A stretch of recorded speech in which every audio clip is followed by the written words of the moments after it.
Welcome to Nerd Church. So, where we left off. Trademark Bennett. That's right. Where we left off last time, you had successfully fenced your stolen fabric to your dear friend Nips, and had received in return 80 gold pieces. And then I assumed went home and went to bed, or went back to the scratching post perhaps and went to bed. In the morning, your friend Pando rejoins you with, I assume, an interesting story about where she's been. Mm-hmm.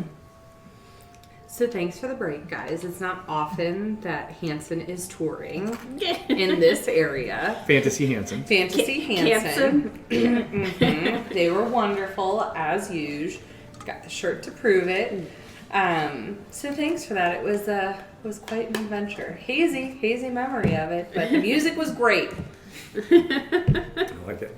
I like to imagine that Fantasy Hanson is actually 3 warlocks, like warlock bard multi-class, who all have one shared patron. I'm not sure who that is. I want to think about it a little bit. But it might be Justin Timberlake. I'm not sure. I don't know. So great. I don't know for sure. But I do know for sure that they're bard/warlocks. They're in service to someone. That sounds wonderful. Just an out-of-game question. Did their little sister ever join the band? They have 10 siblings. 10. Oh my goodness. 9 siblings. Okay. So, Inclusive of the 3 Hanson brothers? No, there's 12 in total. And they're That's all a lot. That married. is Do you too know how I many. told you guys I've seen them over 200 times? 200 times. Okay, that is a fact that has not been revealed. Wow. Amazing. That yeah. is. I've seen them in a lot of countries. Do you seen their wives, regret any seen of their it? children. No, they're so good. Like, Okay. keep in mind, 1997 was Mbop. was Mbop, Right. which is also really great. Sure. But yeah, I mean, now Actually- they just... Okay, wait, I just realized. Yeah. Mbop is the name of their warlock patron. Oh, that's great. Mbop is definitely like a demon prince on or like some creature. Yeah. Yes. That sounds. Yeah, like Cthulhu level. Yeah. Yeah. For sure. Mbop. For sure. It's real like guttural Yeah, sounding. Mbop. Yeah. Yeah, that's it. We call upon the might of Mbop. Yeah, that is for 100% Yes. Fantasy Hanson. Yep. Warlock bards in service to Mbop. Absolutely. And their prayer to him is wop wop doolop. Yep. Should be done. We all started at the beginning of the show together.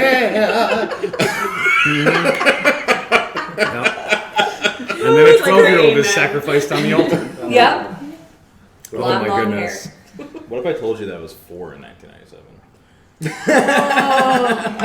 Doesn't 7th grade. surprise me when I share that Hurts. fact. It hurts. It hurts a little But bit. it doesn't. We share fun surprise any of facts us. like every week in NEO, and I'll be like, I've seen Hanson over 200 times, and some person born in 2000 is like, who?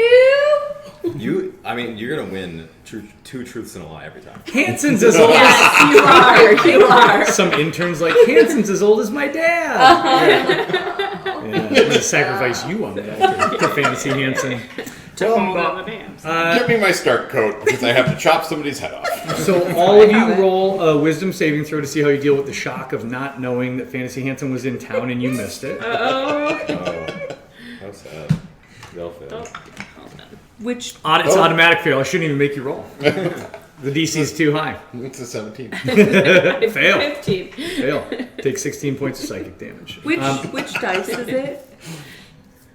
I also sort of feel 20. you can either Is that what? Thank you you. can either click You don't on have the to roll wisdom- because you went to the concert. Oh, because I went there. Yeah. Thank But you. you're not dealing with the shock of having missed No. Fantasy Hanson.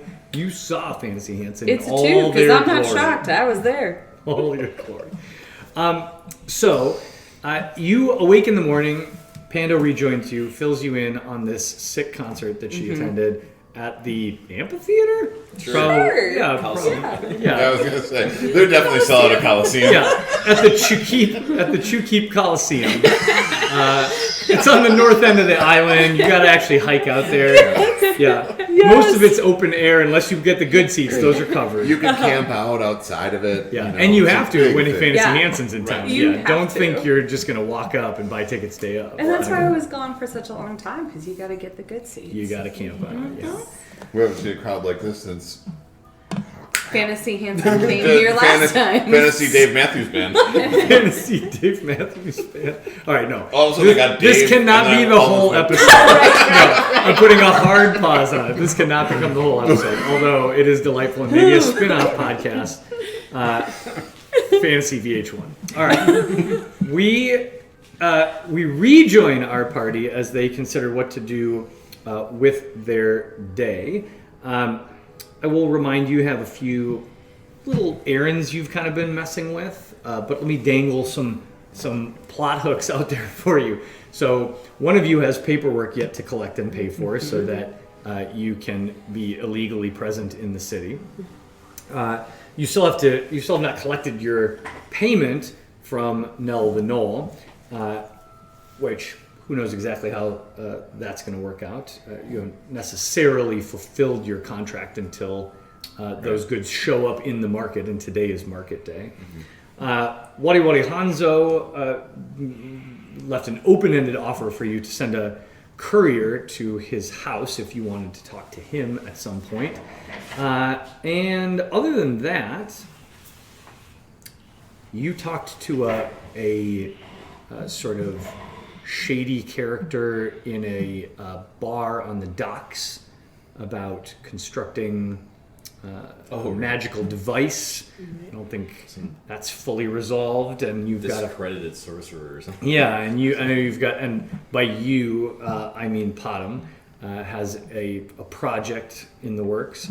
So there's some things, and then of course your very best friend Lily seemed kind of panicked, and she works downstairs, although usually not in the morning, so it's probably not likely you'd find her there currently.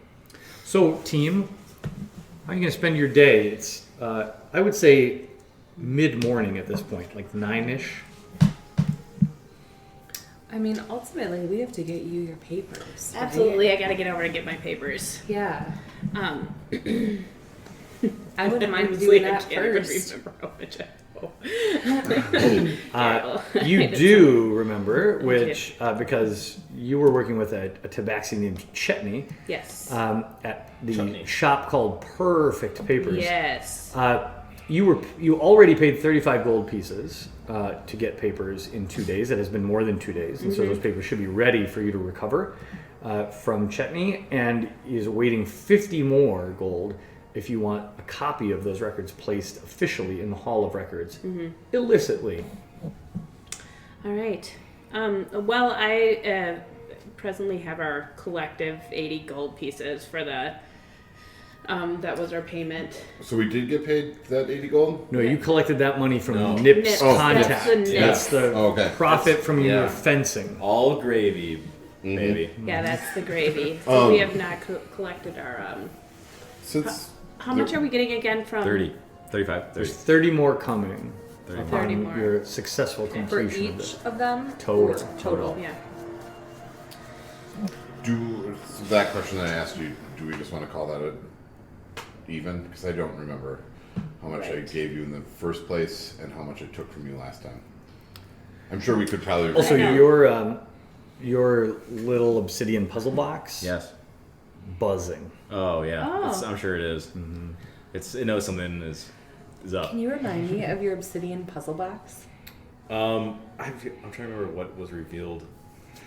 Oh, I mean, I think the only thing 'cause that you I throw don't know what things you've into it. explained necessarily about Yeah. the purpose, but you have all observed at moments Air putting money in this box. Yes. That's Yes. about And it. it's making Yeah. a noise? No, you can't hear it. Okay. But Eric can feel Yeah. it. Okay. So that's Yeah. not something your characters are aware We of. wouldn't be It's aware of it. super Like- excited, I'm sure. It's like when your iPhone. Maybe less is in excited your and pocket more and it gets really irritated. hot for Oh, no sure, reason. Yeah. Like, Oh, like, yeah. Like, yeah. hey. I mean, it builds. It's Right. right. It gets Yeah. quiet and then it builds and then Yeah, it gets that makes aggressive. sense. Yeah. So wait, you. Oh, I'm sorry. I guess this is just a. You actually hear a noise? Or is it? No, it's buzz. Well, I don't know if it's maybe even audible, but it's like This is not a vibrating. physical phenomenon. Oh, okay. there This you is much more like I would describe it as a psychic buzz. go. Like Sensation. I gotcha. Yeah. if you set the box on a table, no one would know, but you feel Yeah. I gotcha. Cool. What he said. Okay. akin to. Let me put it this way: you ever feel your phone vibrate in your pocket, and then you realize your phone's not in your pocket? Yeah. Yeah. That's what this is. There you go. Oh, Except I- it gets more and more intense. I had mentioned that. I wonder if it's a lot like when your iPhone all of a sudden just gets hot for no reason. Yeah, there's a Like, bit of that oh, too. God, Yeah. That's uncomfortable. Yeah. Basically, there are moments where the box lets you know Yeah. it's time. Yeah. Yeah. Well, so this is the next morning, and we were paid the night before. Yep, you were paid by NIPS, so Oh, that yeah. you've got cash in hand, and then Yeah, you we all do have basically went cash in back hand. and sacked out. Man, this guy. Loan shark.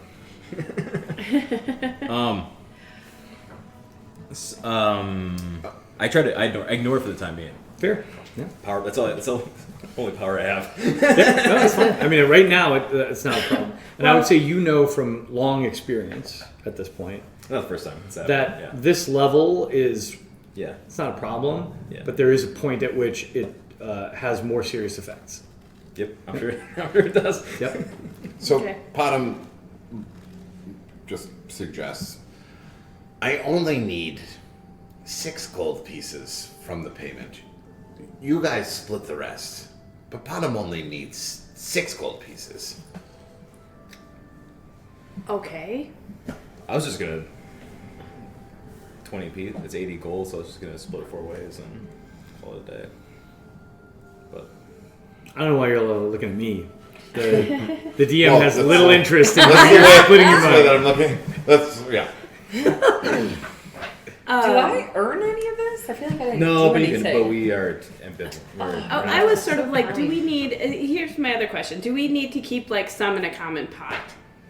Is what we had kind of discussed at the end of last. That we have like a common group, and we I think can, that it and is if at always- some point we split up, we can split it up. I think that it's always important to have a group funds, but I think that we are still just so new. We haven't made a substantial amount of money yet that there isn't like enough for a group pot because we all have agendas at this point. right. That's Where- true.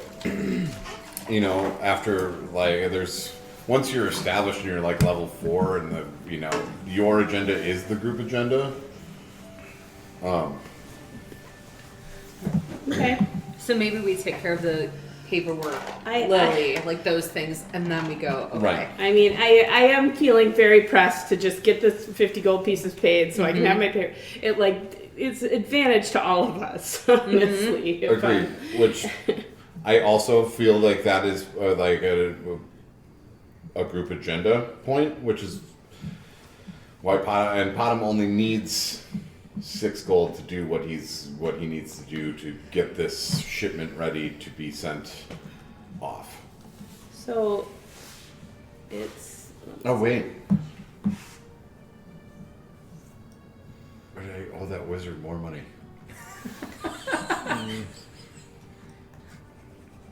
No, I think I paid him with the medals. Yeah, that's okay, correct. That's Yeah. right. Yep, you paid him with the materials. It was worth 25 Yeah. gold pieces, and he took that in exchange. Okay. All right. Well, I don't know if you need any particular amount of money, Air. More is always better. Right. In my I would situation. agree with that. But yeah, we could just do it. I mean, you could have. We could technically split it 3 ways, I guess. And then if you just need those 6 gold pieces, you can always just lend me the rest of the money. I say 20, and then the buzz starts going crazy. I go 25. 25, yeah, 20. We're technically at like 26 gold pieces a piece. 26 or 27. Okay, I'll just transfer you 26 gold pieces. Sure. Just fantasy Venmo I was it. gonna say, yeah, I'm gonna cashier's fantasy check. Venmo it. Or you can physically I'm hand. gonna flip it to you across the room, There you go. one by one. Great. 1, 2. Exactly. I catch the pouch of gold and I put it against the box and I just like press it up against the box and be like, are you happy? Yeah, I mean, I'm going to call this process Bitcoin. so many innovations from our officer. So Cool. So I'm taking 6, and you're you can keep taking the rest. 6. Okay. Also, Nerd Church is a trademark. Wide open. Just saying. Okay. Well, that leaves me 48. So. Well, I'm we'll close. see. So I about- can give you 2. Do you just need 2 more to get your papers? Can I give you To 2? file my papers. I can get papers. Right. But let's to file them. File them. Yeah. Because okay. yes, I want to help Lily, but I also want you to get your papers. It benefits All right. you and us. Let's just get over there and get my papers. Okay, cool. Do I just I'm remove gonna start, 2 from my wallet? Yep, just take 2. Just take 2 out. 2 Bitcoin? Two You have to gold, flip them one at a time. Or gold coin. All right, very good. So you head over to your pal Chetney Chetney. at the Perfect Papers. Am I by myself? Has anyone come with me? Here. if we can stop at the bar on the way back. Yeah, sure. All right. Well, I mean, let's just say the crew's together. So Okay. you roll up. Chetney sees you through the window and waves you in, and ushers you quickly into the back room, where he asks if you've. Well, no. Before he asks for money, he immediately pulls out of a leather satchel a copy of very official-looking papers, and as the rest of you are familiar with these. I mean, the 2 of you are elves and don't have or need papers. But you have a set of official papers because they were a part of your payment to come to this city. You had needed to pay for those before you could get on the ship. And they, at a quick glance, look to be the real deal. You can certainly take a closer look if you want.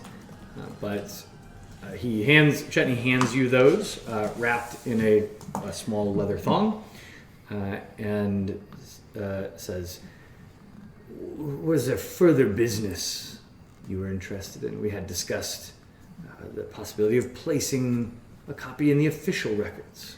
Yeah, I'm interested in getting the everything official. Very good. 50 gold pieces to make this happen. It will take a number of days to be certain. How will I know that it gets filed? Do we have any? I will send a confirmation if you tell me where you're staying. Do you think it's okay if we send confirmation to? Yeah. Do you think it's okay? Mm-hmm. Yeah. Maybe to the bar. To the bar. Yeah. Attention. You could- Which bar? Attention, Lily. There are many bars. To the scratching post to. Oh, of course, the Yes. bar. Yes, that's where I go. Also, I don't know. I was trying to So not sick. get I know, caught like, talking. Oh, no, I've seen you there. I've seen you guys there. Yeah. Okay. Very good. So he collects your 50 gold. Please remove 50 gold from your inventory. And you are now in possession of a set of forged immigration papers, essentially. Congratulations. That describe you as you were described not as a citizen but as a free immigrant in the Dawn Empire. I would love if they gave you like some kind of crazy suit, like weird name. Oh, right, a new name. McLovin. I mean, you had Sanchez McLovin. it was a blank slate. You had a lot of options here. What you could- You show it back and you're like, "What's up with this name?" Or you're like, "You didn't give me. I just picked one." yeah. Could have been High Priestess of the Great Library of Chigo. Like you had a lot of choices, but you are you. Okay. And but you are in possession of Official papers. very that official are- looking papers. That are in the P.S. process of possibly They're being, not official. yes. Officially unofficial. They're officially unofficial. Officially forgeries. But they look official. Yes, so that is taken care of.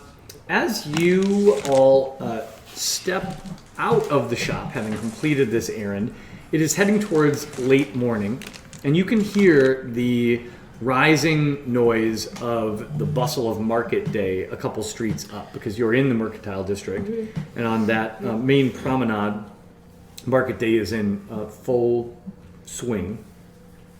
And it's about this moment that you hear a voice call out from across the street. Excuse me? And running up to you is the boy Tanbu, who you rescued from the sewer a few days ago. Tanbu runs up and he seems a little intimidated by a couple of you, but he approaches Pando and says, with sort of his eyes cast to the ground, I'm supposed to bring a message from Moktu. He said to tell you he has a job for you when you're ready. It's somewhat urgent, but he said at any time in the next day, before the sun sets tomorrow, you can meet him in the safe house. Oh, okay. And then he runs off. Okay. You should work on his discretion a little bit. Yeah, I mean, he's new to this. Right. He's like 13. He's kind of new to the spy game. Can you remind me the connection between Wari Wari Hondo and Moktu? Yes. So The Wari Wari name. Hanzo is a member of a noble house, a minor Uh-huh. noble house here in Chukip. Yep. Moktu Shinapan is the weapons master of a different noble house. Okay. They are collaborating in the running of this organization, which is basically not an outright rebellion, but an attempt to undercut some of the very racist and difficult aspects of the empire. So the two of them are basically working together on that in secret. Thanks. No problem. Child labor. No. You might recall that Tambu was rescued from certain death by Moktu. Right. Uh, That was a painful rescue.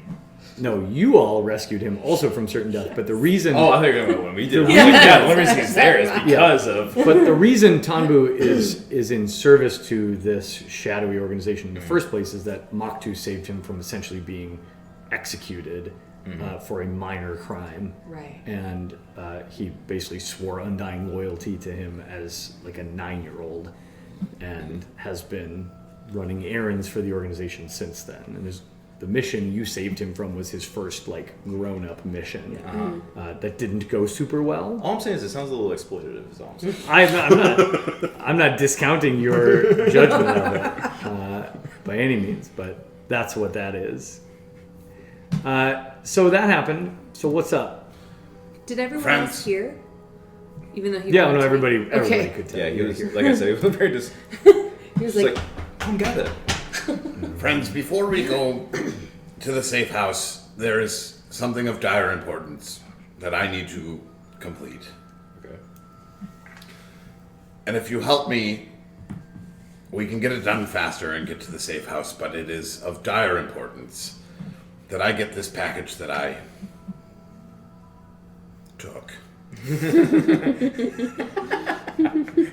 off to where it needs to go. You could have just said package. This package that I took. It's not how Potiphar talks. No, I don't. It was a mini confession. Is really. Right, no, because he's pure of heart. So, first off, we need to find out where it was going. So we need the manifest. Second, I need to create a decoy and pick up the package from the wizard. Put it all together. And then get this box to where it needs to go. And it is time sensitive. Because I'm sure that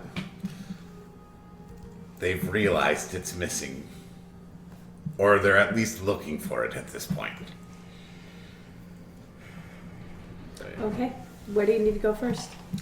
Well, we need to get some crude metals from a blacksmith so that I can create a decoy. Could we do that here? We're already at the market. Right. So if I create the decoy and one of you goes to get the package from the wizard, and one or two of you go and get the manifest, then we have this problem pretty solved. Does the wizard know we're gonna be coming? No. No. Not at all. I see. And where's this? Because I went by myself and didn't tell him in secret. you existed. We forgot to tell you about the communication device. That's right, we have communicators. We do. We have a communicator. But we couldn't figure out. Did we figure out actually? Did I ever They were actually never figure out that used. that What was? was No. the one? Wasn't It there was like a weird used once. limitation or something where it's only one way or something like that? There's well, some kind of we weird can't figure They out can how only to- be used once a day. Oh, Once a that's day. what it was. Yeah, Once a sending day. stones can be used once Yeah. a day. And also, Potham shoved them in your hands and ran off without telling you what they did or how Or to how use we them. used Right. them, and we could not Threw it figure on the out ground. what was And you're going like, on. why did he give us a rock? Why? And I'm So like, I why could communicated hear one his way, and voice? then they were like, What? what had happened? What? Remind me what specifically you instructed the wizard to create. We were getting, he was going to give me a small coin that had a charm on it that was, so it was irresistible to pick up, and then would send a general location of where that coin was. I would like to get out of the market personally. I'm still just not wanting to draw too much attention to myself. Be a little more comfortable down by the docks, so I'd be happy to go down to look for the manifest. And you already know what ship we were on. True. I don't mind going off to the wizard, but Potham, am I gonna get hurt going to see this wizard? No, I just think that it would take a little bit of convincing. Maybe Some persuasion? if we send her with the communicator, she could call me when she's ready. Oh wait, but that only works in her head. But he's a wizard, he'll know. Send Pando with the communicator. So Here, just take this rock. I don't even know what it does. I'm trying to think of what air would. So should air be? I might And B. And B. be. There was no way around that. I'm sorry. Yeah. So, first I will say, if you're looking to acquire metal, there are two places on the promenade where you can acquire that. One is a legit blacksmith. They operate nearly an entire city block of the promenade, a storefront. There are multiple forges in there. One of those is used primarily by the blacksmith, the master blacksmith themselves, to produce their goods, and then they have an entire storefront where those goods are on display. But the other is set aside for people who want to rent the forge to do their own projects and have access to materials. And so that is something that is there and usable, because there are many local craftsmen who cannot afford to create their own forge or do those kinds of things. But there's a maker's market here, basically. A makerspace. Yeah, co-op makerspace. And then the other is, there's essentially on the far end, about as far away from the flowers and sewer entrance as you can get, which would be kind of the top end of the market. On the bottom end of the market, closest to the docks, there is essentially a scrap dealer. And this is a person that just has a rug out, kind of like Nips did. But everything on this rug is like, not trash, but scraps. So if you are someone who's looking to cobble together some stuff, or you're looking for like a tea kettle that has a big hole in the side, or like this kind of stuff, that's where you go. And if you were looking for like cheap metal, it's not a bad place to start. Does the guy on the carpet have a forge? No, Oh, okay. no, just a bunch of crap on a rug. Makerspace is where I'd like to go. Okay. I'd just like to look around. Could we just take a little peek here from market? Just from where we're standing, kind of, just to see. Can we see where our hot items are being moved in any way, or our? Yeah, I mean, well, so let me ask you this. You know where Nips is set up. Mm-hmm. Are you putting any special effort in to not be seen by Nips? I You would like specifically. to kind of sneak on down. I don't want to make direct eye contact with Nips Okay. myself. Uh, But I would like to just here's have a little the peek. here's the Glare trade-off. back. Here's Yeah. the trade-off I'm asking for. Are you more committed to seeing this, or are you more committed to being stealthy? I'm more committed to being stealthy, frankly. Okay. But if anyone else happens Then to make see a as they walk by, then make a perception check at disadvantage. I'm not going to make you roll a stealth check. I'm going to say you're peeking into the marketplace far enough away that there's no danger for you being spotted, but you're far enough away that it's hard to see Nips' disadvantage is spot. just Disadvantage is one roll time. twice and tell me your Oh, the lowest roll. one. Okay. 9. It's the lowest. Okay, so what I'll give you with a 9 is you see Nips and her spot, but you don't see anything other than what you would expect to see there. You see the glint of metal and things because Nips sells daggers. Nips sells knives. Yep. But from this distance, you don't see anything else at her market stall. All right. Keep it on. Anybody else? Give me your ear to the ground, we'll guys. get Nips. We're gonna get Nips. Well, I mean, Before we get to makerspace, anybody else? I would like to explain to Pando how How this all the went sending down. stones work. Thank Oh. you. Yeah. Excellent. That sounds great. Because I'm willing to go. So essentially, the communicators, aka sending stones, work that once a day, you and I can communicate Okay. by holding the thing, and it has a neat little. Well, you've seen a Star Trek communicator before, so the stone essentially looks like that. Cool. Because I don't know if you've caught on to a general theme here, but Got onto a USS general theme here. These are really fun. Where'd you find these, Pato? I made them. What? Brilliant. I think sending stones are under my features and traits. so we don't see any of the fabrics. Obviously out. I mean, Freya didn't. She was trying to get a look at Nip's stall, and she didn't want to be seen by Nips because I don't want reasons. to be seen by Nips. Oh, I have no fear. Air has no fear of being seen by Nips. In fact, Nips would probably expect Air. probably. To be I like, think that's a good idea. yeah, is this what's, yeah, just making So you're just sure gonna that- stroll up the promenade? yeah, no fear. Okay. Alright. I'm an elf, half elf. What do I have the fear? Make a perception check. Yeah, you bet. Damn it. I'm so We're so looking on the wrong fearless. side. Yeah. So you stroll up the promenade, Come back and be like, oh, what was that? and yeah, I mean, market day, man. There's a lot going on. A lot of sights, Sights, sounds. smells, things. Yeah. Nips, you do make eye contact with Nips, and she gives you a slightly raised eyebrow and then kind of looks back to the customer she's talking to. yeah. Just like And you stroll past. But I'll give you this, even with that really bad roll, there's no fabric sitting out on Nip's rug. So, Shoot, this is a problem, guys. It is a problem. But you've really not noticed anything else about the marketplace. Oh yeah. So meanwhile, I'm happy to go and speak to this wizard. Since I wasn't here, how do I find this wizard? Do we know where the I wizard explained. is? Yeah, I explained where the wizard is, and his Okay. name was His name. Dave. Wizard Dave? So it definitely wasn't Dave.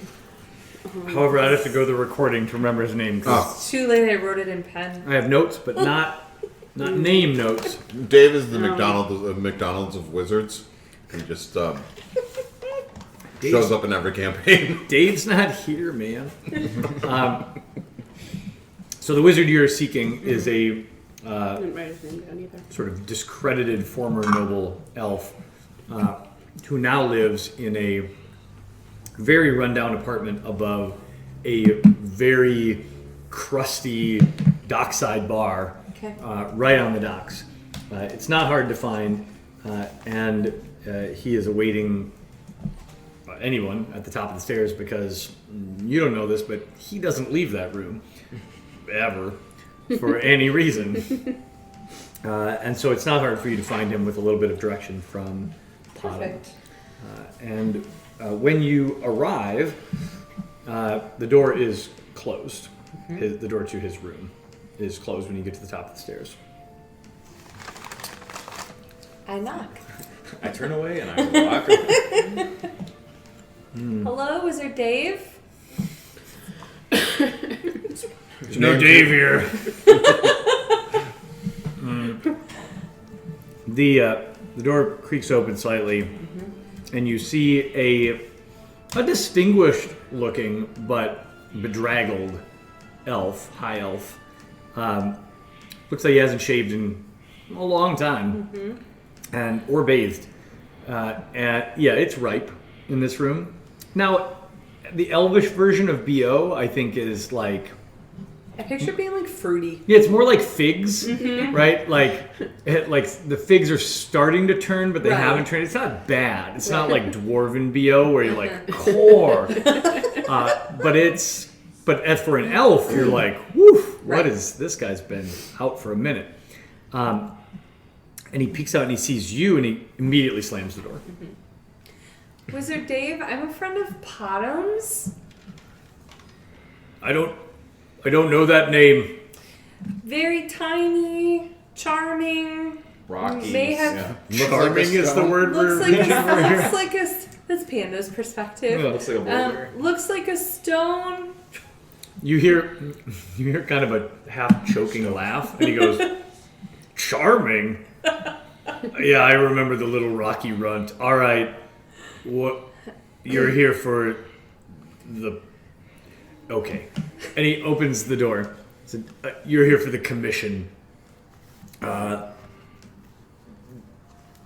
Well, it's ready, but okay. Listen. This kind of magic, it's complex, and It's beyond. I've always been able to do it in the past, but I'm dealing with a lot right now, and I'm pretty sure it's going to work. Look, it's going to work, but if it doesn't work, I don't know what to tell you. So, here. But also, don't be mad, okay? Like, if... I can use some of your money back, not all of it. But I mean, I already already spent spent the money. Like, the metal's all sold. But, like, I think it's going to work, okay? He wasn't charming. You don't really think he's charming, do you? I mean, like, I he's a think all little... of my friends are charming in their own way. Can we get back to this felt a not little working? dangerous, and so where I'm kind of coming from here is maybe like if for some reason it doesn't work, maybe don't send him back here, because I really tried, I really tried. Okay, and then he hands you 2 items. He hands you a pouch. Yeah. He said, "Okay, so the coin is in the pouch. Don't look at it. Don't touch it. don't let anyone else look at it or touch it. Okay. Because once that happens, it's done. And then I'm not responsible. And then this rod is to track it. So if he uses this rod, he's got 24 hours, and it will just zero right in on the thing. I'm gonna just one more time. Don't open the pouch until, and don't look at it and don't Right. touch it, because then that's not on me. Okay. That's I on mentioned you. not to look at it or Yeah. touch That's on you. I've sometimes a customer doesn't listen closely to what, and there's nothing I can do about Sure, that. Right? sure. So. Thank you so much for And the then warnings. he sort of Wizard pushes Dave. you out the door But I get into my while he's supportive still talking. stance, so he doesn't move me. No, make a strength saving throw. Okay. He doesn't really take care of his body, so he's. He's sort of flabby elf. He does the whole very- like up against the wall sort of pushing of his feet. I'm gonna ask this so much this time because I've forgotten so much. What do I roll? Which one? For a strength check? Yes. Saving throw. So in the top left-hand corner, you can Okay. in your This- saving throws, Just hit that. hit the button next to strength. Thank you.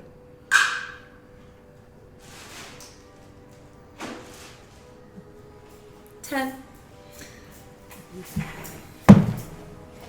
Okay. He's insistent, and your polite resistance is not enough. He is shepherding you out the door, and once you're in the hallway, the door starts to close, and he just continues to say, "So again, like don't look at it or touch it." And and thanks for your business. Okay, bye." And then click, and you hear the door lock behind you. Leave a good review. Don't tell your friends. I Right. don't actually do this kind of thing. So Panda doesn't believe any of it. She And opens the box. and she knocks on the door one more time. Okay. Yeah. Wizard Dave, thank you so much for this wonderful thing that you have made for us. I'm just wondering if you could maybe crack the door open a little bit so I could get a little bit more information from your expertise so that I don't accidentally open it and something horrible happens to me. Make a persuasion check. Thanks. You're so smart. You're So really smart. Wow, I wish I was as smart as And you. I just hit the number next to persuasion. Yep. I've heard about wizards, but you're like, wow. The smartest. 12. You hear sort of a sigh on the other side of the door, and he says, "What do you need?" But the door does not open. That's fair. So I don't want to die carrying this thing away because it seems like it's really dangerous if I were to look at it. Oh, no, you're misunderstanding. Oh, help me understand, Wizard Dave. Yeah, no, I got you. Listen, the magic that your friend asked for is about charm and glamour. So the idea is if you touch or look at this coin, you're going to put it in your pocket and forget it exists. And that's kind of the whole point. But it's going to do that to whoever looks at it or touches it first. Okay.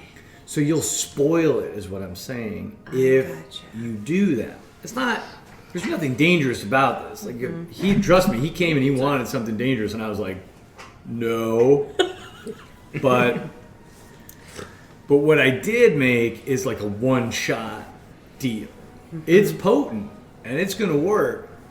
But he's going to be disappointed if it's you he's tracking all over town, if you get my meaning. Thank you so much for trying to protect me. That's Yeah, really no nice problem. Of you. No problem. Yeah. I'm just protecting the product, really, Sure. because that guy again, like he was little, but a little intense, if you know what I mean. Sure. And I feel like if he came back because we blew it, Yeah. none of us want that. So here's the thing. I am so grateful for you, Wizard Dave. But I have a few It's friends. super not my name. You keep using it. You haven't even asked my name. It's fine. on the It's fine. door. No, It don't says worry about it. Wizard Dave. Don't even worry about it. Don't even worry about it. Anyway, I don't Well, that's even, weird. Wizard Dave, real big. I don't in even here. remember my name right now, so don't even Comic worry about it. Sans font. I see it right there. Weird. That's how it looks in my mind too. So, Wizard Dave, I totally believe you, and I feel real safe now. Yeah. I'm a little concerned Totally. because you know how like Potom was really intense. I have a couple of other friends who are relying on this that are like even more intense. Whoa. I know. So I'm He's also concerned. eating Cheez-Its at first. Yes. Oh, no, he is. No, he White- is totally eating Cheez-Its. White cheddar cheese that's It's behind like the door. in his beard, and I was like, so I'm just concerned that if this doesn't work, that they're gonna have a get problem. really upset. But it's gonna work. No, I mean, I'm concerned about that too. Yeah. To be honest. Which is why I put a lot of work into this. Okay. And also, it's just like hard. Oh, You know? for sure. Like, it's hard. I like how this discredited wizard just became like a stoner, bro. Okay, but listen, that's Alex's fault because I said Dave. Wizard Dave from a different campaign is this Oh, guy. it's an actual- Like, he's a beach bum. Okay, so Usually naked. it's usually naked, This time he wasn't. but he's Yeah. also Yeah. this other Wizard Dave in a different campaign is also like a 17th level arcane Oh, Yeah. it's just a master. badass. Like Yeah. he's but he's like super chill, dude. Yeah. And like, well, I don't know, man. I guess I could cast a meteor swarm if you need it. How many fireballs do you want? Really want it? Yeah. Yeah. Should we like Look astrally inside yourself. project or something? I don't know. Anyway, but as soon as he said Dave, I just got sucked into that character, which is really bad. This guy is not that. But he is down on his luck and Yeah. nervous because, and you don't know this, but like he was part of a noble house and something Shit happened, happened. and now he Shit went lives down. above a crappy Right. dockside bar. Yeah. Right. But he is still a moderately powerful wizard and does shady stuff that he's definitely not supposed to do Okay. for money. Probably to support some habits that Sure. he has. So he's So- nervous. He could quit Here's at the any thing. time. Yeah, anytime. Right. He can walk away anytime. He could like go. he's addicted. He could go to the mainland and do things with his life. But you know what? Totally He quitting. wants to be close to his family, even though they Right. don't want to see him. Like, you know, he's not a quitter. So we've had this my conversation. tooth fell I'm out. trying to assess if I believe him. Can I roll like Yeah. a perception check? No, so what you're going to roll for that is an Yeah. insight check. Okay. Yeah, insight is anytime you are trying to gauge whether someone's being honest Yeah. or how someone feels or like read someone, read Yeah. a person, that's insight. Okay. 12. So I'm going to say you pick up on basically what I just said. This guy is, he seems to you to be genuinely nervous, but not necessarily about his performance. Not like nefarious, right? No, it doesn't feel like he's Okay. hiding something. It just feels like this dude is an anxious dude Sure. and was a little intimidated by Potom. Who I called charming. Yeah, and so that threw him for a loop. Also, seeing a high elf who's like clean, like for him and Doesn't smell like rotting figs. I'll say this, you were the most intimidating one of the party who could have showed up. Oh. For him Because specifically Of because his background. because of his background. Sure. You had no way of knowing that, Okay. but like no one in this group would have had a more shocking appearance Sure. than you. Sure. And he's shook. Sure. Okay, The so. right tool for the right job. Right? So my empathy and my compassion are kicking in here. Wizard Dave, thank you so much. I really like the font you chose for your name. And I'm going to take this back to our friends. Yeah, I'm concerned about you and yeah, I need a snack. Do you have enough Cheez-Its? Fantasy cheese. Do you have enough fantasy Cheez-Its? I don't know what those are called. Does anybody want some cheeses? I feel This like is my- there's such It's a already thread I out. can just like reach it and That's snap. exactly I what's love happening it. here. I love it. 2 more boxes back there. Oh Excellent. yeah. Next to So- the yeah. Sorry. No. I was just gonna say I was a little impressed about the huge. You have nothing but shelves of snacks. Yeah, that's That's like awesome. back in that room is like the break room, and nobody's been coming into this office for such a long time except me that finally I'd worked through all the ancient snacks that were here, and I was like, it's time for a reload.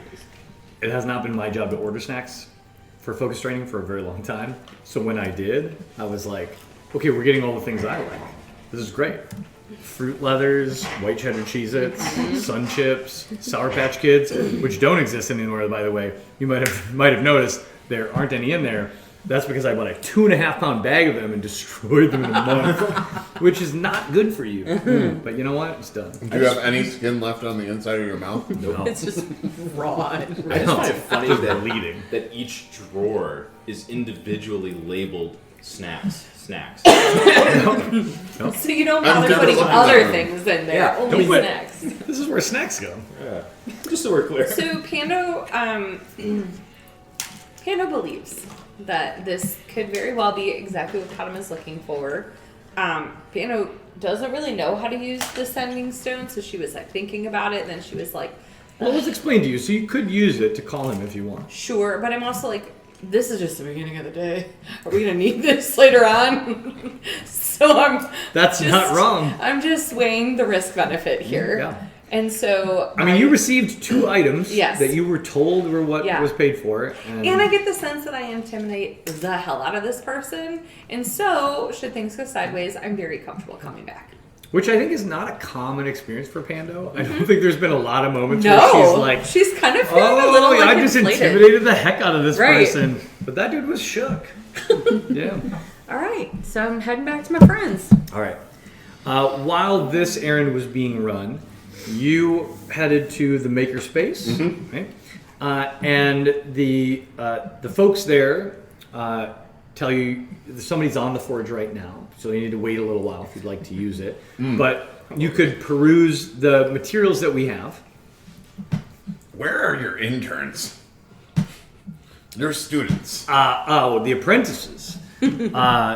Well, we have 3 apprentices working right now. Only 2 are here today, and they. Who is your worst one?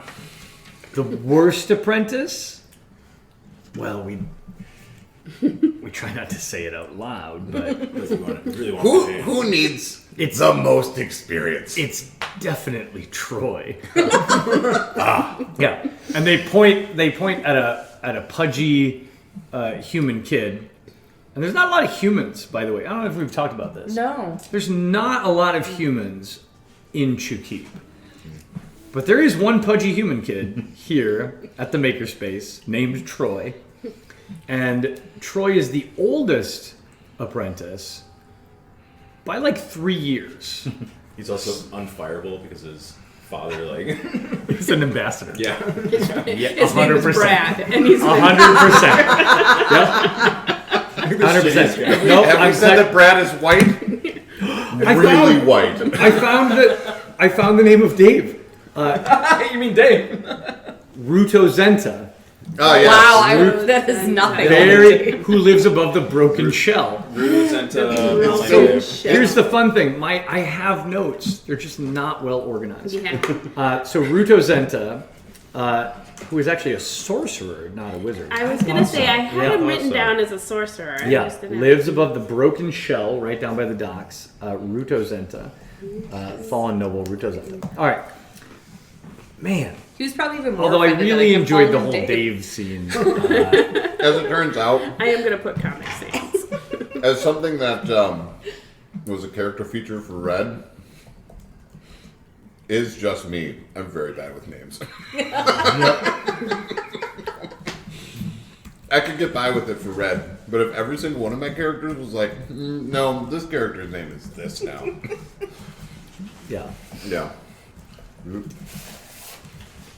So Troy, it turns out, is the only son of the human ambassador from the Western continent, from a nation that none of you are familiar with, from a city known as Summerwind.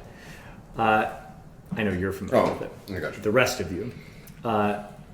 He's the only son of the ambassador from Summerwind, whose name is Brad. Sir Brad. No, they don't use titles like that. No. Brad. Just, No, no. Brad Esquire. He's an attorney. Oh my goodness. He's a man of letters. So so good. 4 letters. Brad, I think his name is Brad Johnson. Eloquence Oh, you're Esquire. Go in the opposite direction. That is a powerful name. Yeah, so Troy Eloquence. Troy Eloquence. Troy Eloquence is the slightly too old apprentice that they point at when you ask who needs the most seasoning yet. Here, make my son into something. That it is that. More like keep this kid busy because I have things to do. Yeah, mistresses. Or elven women or something. Yeah. But I don't want to be managing this pudgy kid that I brought with me. Yeah. His mother back in summer would made me bring him Yeah. so he would grow up. And that's 100% Troy. Troy looks like that kid. He is that kid. He, at a glance, make an insight check. Make an insight check just for fun. I want to tell you this, but make an insight check anyway.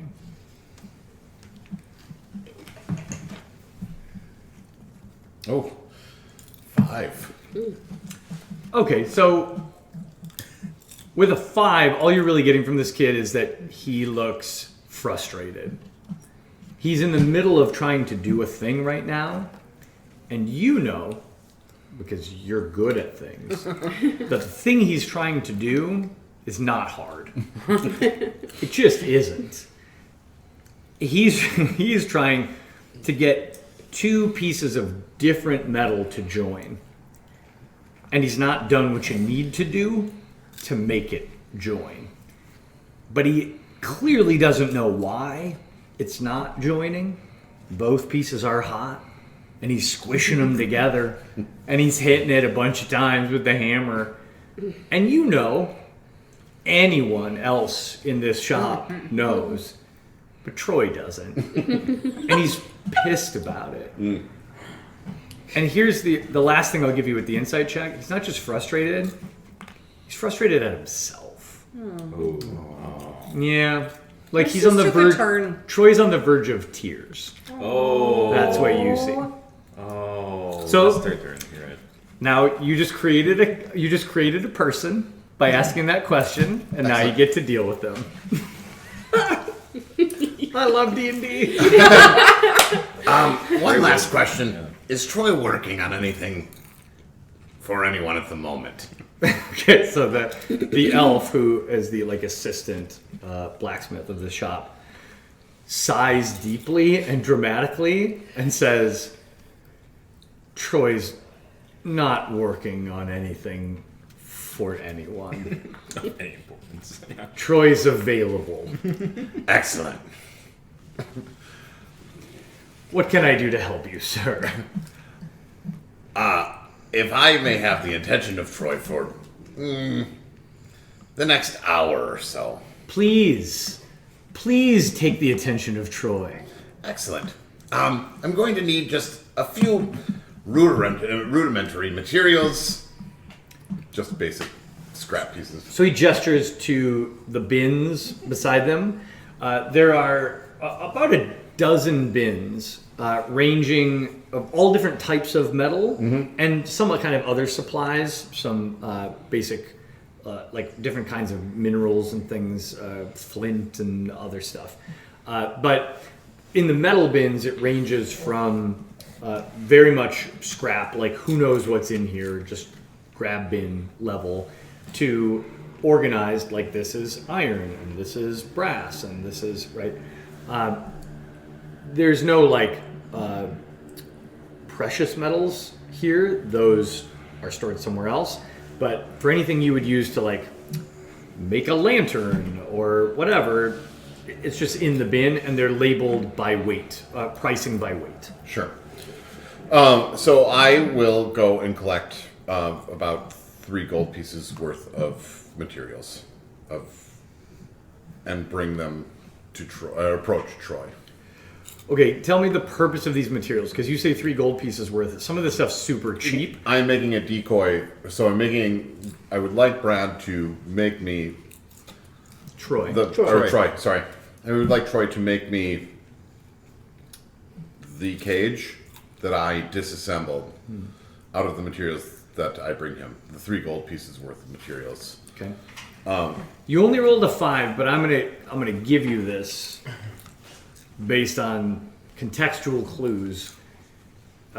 For like a silver piece, you could grab enough scrap for Troy to practice and prove to you he can do what you want him to do before you spend 3 gold pieces on the actual materials you want this made of. No. What I would like... Well, I would like to grab the actual materials and have Troy do his best. Okay, all right. Because- Now I understand the Because intent I understand, better. Okay. I understand Troy's skill, but first off, I have absolutely no intention of sending a device that is actually going to work. Right. And so I would, and the materials that I'm pulling are definitely not the materials that I gave to, No, 100% not. right. To Ruto Zenta. Ruto Zenta. Well- And so what I would really like is just to, even if he cocks it up, Yeah. I want it to look broken. I want it to look shoddily made. Okay. So that Thi- when they... this is the part I want to understand, right? Because what I'm wondering is it your intent that when they open it, it looks like the people on the other end of this shipment had no idea what they were doing and they made this out of garbage, or do you want it to look somewhat like what was in the original package, but it's definitely not going to work because you would know that even something made exactly to specifications would not work if it wasn't with the specific materials. Well, sure. And that the thing is that even when it was made with the specific materials, I knew it wasn't going to work. Right. No, I wanted to look like the people on the other end had absolutely no idea what they were doing. I want the Enterprise to be frustrated, basically. Perfect. Okay. Understood. Very good. Then you can spend your 3 gold pieces. In fact, I'm going to say it's more like 2 gold pieces. Okay. The materials that are required to do this are not significant. There is some delicate work here to make any kind of a cage akin to what you're looking for. So you'll need to be guiding Troy a little bit to even for get sure. him to make something approximating this. But I think it's safe to assume that based on Troy's skill level, it's going to have the effect that you want. And the whole time that that's happening, we're teaching Troy and guiding Troy to be better at his job because clearly nobody has done that, has taken the time. There you go. No, people But- here have given up on Troy. I'll tell you that for sure. But Bonham doesn't know Troy from Brad. That is absolutely accurate. All right, very good. So we're going to make 2 checks here. The first check we're going to make, I'm actually going to ask Air to roll. You're going to roll on behalf of Troy. You bet I will. I'd like you to roll a dexterity check at disadvantage, Okay. and With not with your bonus. Oh. No, just roll at disadvantage and tell me the number. Sure. With no bonus. 1. Okay, so natural 1. Love it. That's great. So this is how Troy performs. He tried really hard. He did. Tried really hard. But now I want you to tell me how you're helping Troy. Well, so, I mean, I guess I don't have proficiency with Smith's tools, but I have a working knowledge of the process. Because... I guess here's what I want to understand. How does Potham approach this? Is it more like I'm trying to inspire you, encourage you, or is Yes. it more like I know stuff and I'm going to tell you when you're doing it wrong? I'm going to Nope. like step in and correct you and help you. And so, I mean, when Potham shows up, does he find out that Troy is the son of Brad from Summerwind? No. Oh, okay. Actually, here, this is how we approach this. As Potham shows up, he's like, Troy? It's been a while since I've seen a human. Not since I came from Tellus West. Yes, sir. We're far away from home. So you are from Talis West? Yeah. Mom lives back in Summerwind. Oh, Summerwind, I know it well. You've been to Summerwind? No way! Well, I'm actually from below Summerwind, Oh! but I had to come here. Anyway, all of that aside, I've heard that you are a blacksmith's apprentice. Yeah, I guess. Dad doesn't seem to think so. Well, your father's not here, is he? He's never here. And I don't know you from your father. I need help with a project. Would you like to help me with a project? I think so. Excellent. I love that we have the same voice. It must be that good old summer wind air. There's a lot of pollution. That's old summer wind grit. And so then I go into explaining the project. I have a drawing for him, and then we just go step by step. Okay, And it is definitely more of the mentor-teacher than the, no, kid, you're doing this wrong. You're really fucking this up. why don't you make a charisma check? You got it.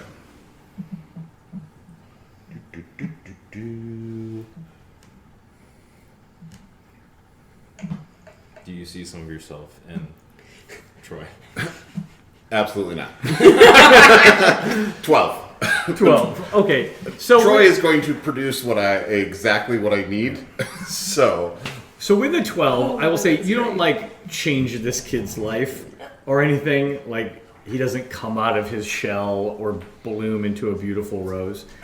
But over the course of the 2 hours or so you work with him, he's terrible at this. He performs very poorly.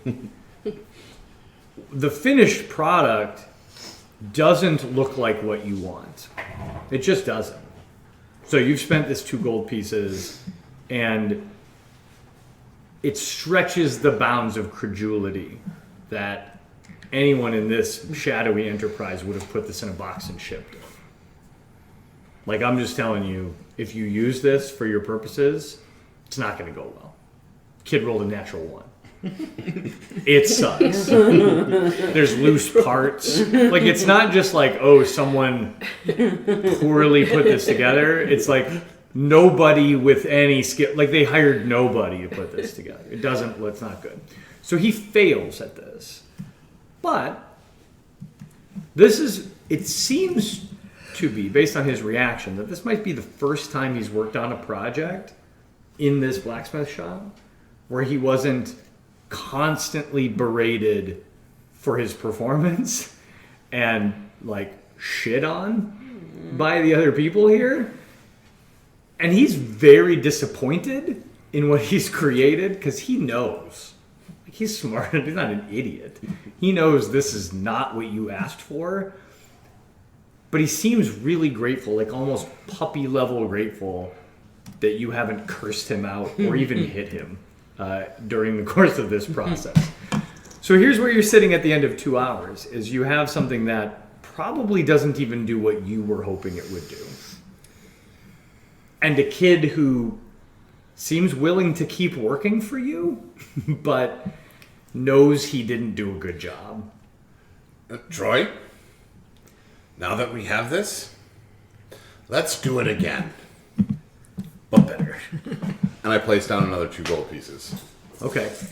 It is at this moment that you see the tears that were sort of hovering in Troy's eyes earlier, just down the sides of his cheeks. No. He's not weeping. Yeah. He's not weeping because he has a big smile on his face. Mm-hmm. But like the soot on his face from the forge now has just clean lines running down his cheeks into his neck. And he goes, "Yeah, okay, let's do it. And he runs and grabs all the materials that you need, and he fires up the forge, and he's ready. He's eager. This time I want you to make the charisma check with advantage, because the kid's feeling inspired now. He didn't think he was going to get a second chance. He has not got a lot of second chances in his life. Let's not feel too sorry for 16. Troy, by the way. Oh, he's no, a pampered ambassador's child. Yep. Yeah, he's gonna he's- fail upward as well. But he's a stranger in a Fail upward. He's a stranger in a foreign land. Not been treated well. How'd you roll? 16. Okay, that's looking good. So, faux Troy, I want you to roll another dex check.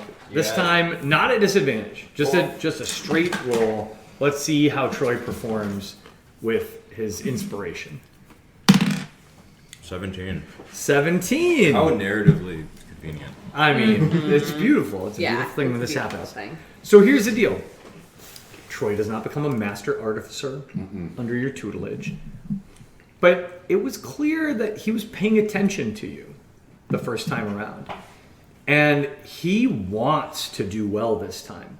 And it might just be that entitled ambassador's kid Troy maybe wasn't trying super hard before, wasn't putting his full attention to this in the past. And this time, it turns out Troy's kind of a smart kid. And he was listening. And suddenly, some of the tips that you gave him and the things that you mentioned, he's remembering. Does he remember everything? No. But at the end of another hour or so, he has managed to put these materials together and construct something that actually looks pretty close to what you were hoping for. It doesn't look like shoddy work, but it does look like work that a professional didn't succeed at. And feels like it's in the range of what you were hoping for.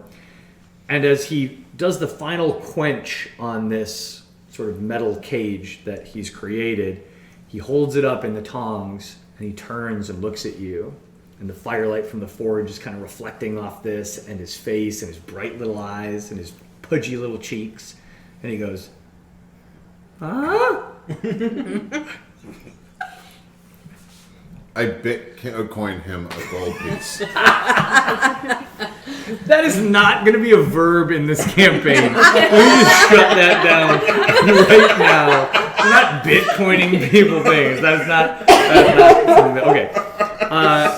Delightful. All right. So I'm picturing this like the, this is going to age me, but who was the football player who throws the kid the jersey in the Coke commercial? He's a famous Bears player, right? Yes. Your kid, right? Throws him his jersey and he drinks his Coke. Man, I'm old. Yes, oh, no, okay. it's All right. Well, that's just for a very certain set of listeners. I was going to say, we all I have a also computer just in so front many of us. sports references that could very well be in my life. That's a Coca-Cola commercial. It is. It's like beyond a sports reference. Okay. It's a cultural. Yeah, but apparently a 40-plus-year-old cultural reference. Right, so right. Anyway, you look at him as he sets it down, and you Joe Green? Joe Green, yeah, that's Mean it. Joe Green. Mean Joe Green throws his jersey to the kid who handed him a Coke as he was coming out of the tunnel. Oh my God. I need to call several old people that I know and just talk this out. What position did he play? We're not talking about that. We're moving on. So the gold coin flips end over end. His eyes get real big. Not because the gold coin's a lot to him, because let's be honest, he doesn't give a shit. I was going about to say, the like, gold this is coin. where he turns and is like, But this is literally the only praise he's ever received in this role. And so he grabs it out of the air and he just goes, "Thank you, sir." And then he actually just runs off because he can't deal with the emotions right now. Like he's feeling all the feels. And there, sitting in front of you, is the product you were looking to achieve. Took almost 4 hours. And 4 gold pieces of materials, but you and one for one for a tip. and one changed life. and one changed life. And who knows? Maybe. And now karma Potiphar in can the leap world. into the next life. Yeah. I don't know, Al. Changing lives to the better. Hoping every leap is This his one's next a leap doozy, Al. home. Oh boy. Goodness. Wow. Okay. Well, Equal moving on a opportunity journey nerd over here. We went on a little journey here together. Freya and Air. Yeah. While all this nonsense has been going on, what have y'all been up to? Yeah, no, I know. I'm like, I sort of gestured to you down after you walked past. Because I feel like we need to investigate a little bit You have about to- what's going on. Yeah, we have to do something about.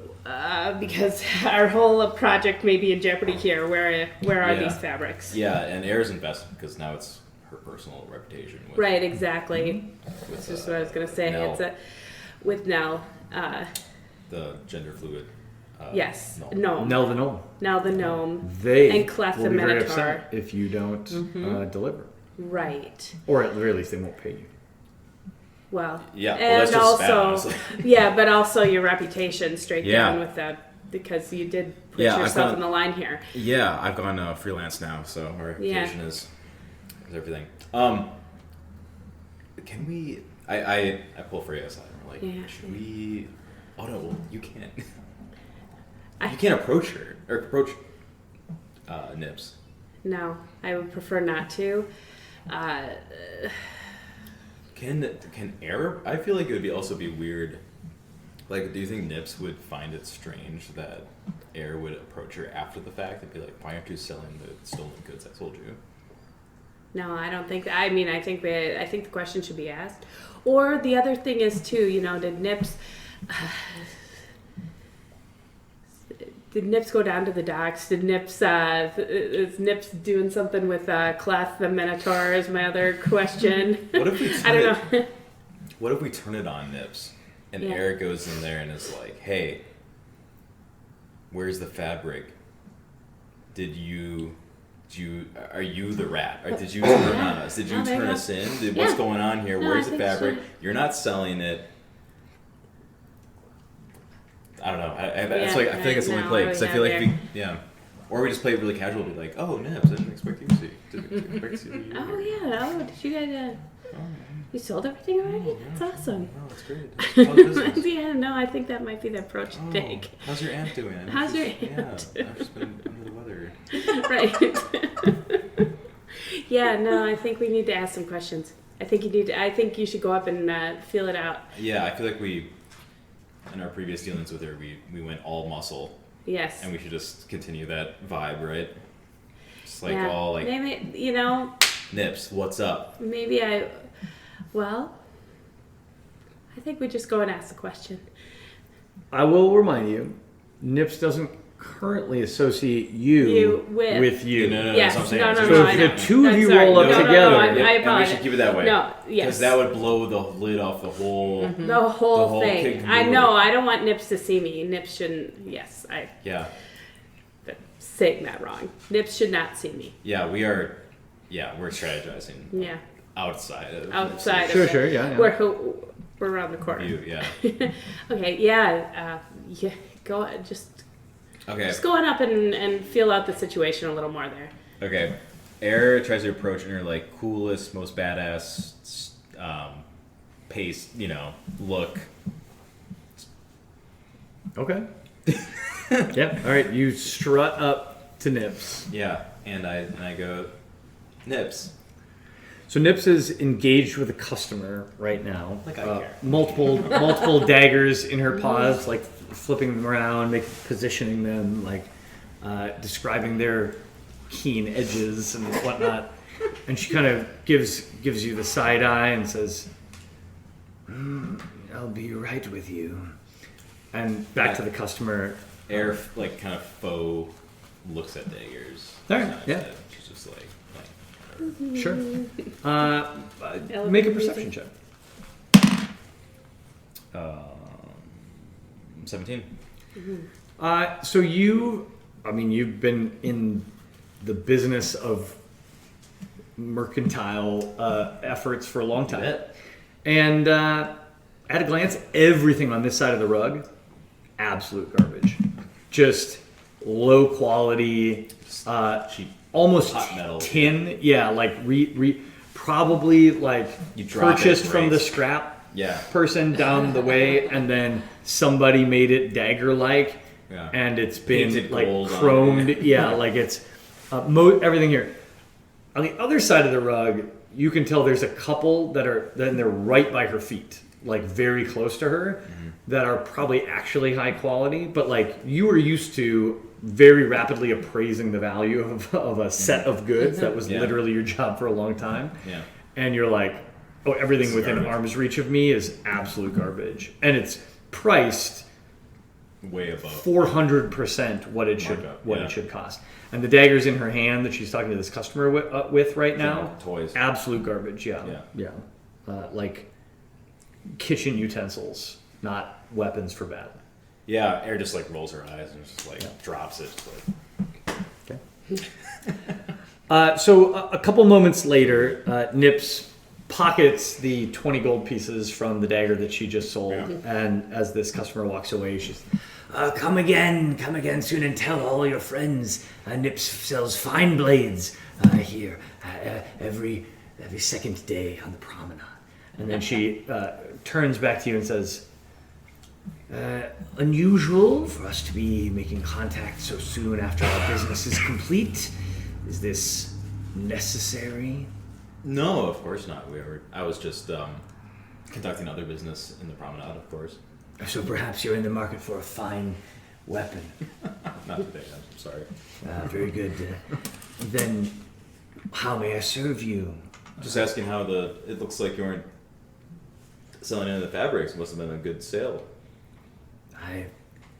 I do not sell fabrics. As you can see, Nips is in the business of selling fine weaponry, fine weapons, sharp blades and claws for those that need them.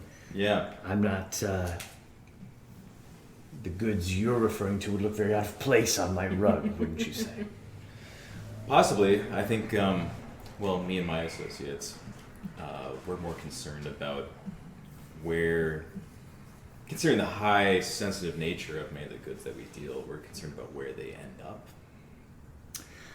Make an About insight check. About the, providence of a lot of these, both coming and going. Sure, make an insight check. We don't want anything to come back to us, you know what I'm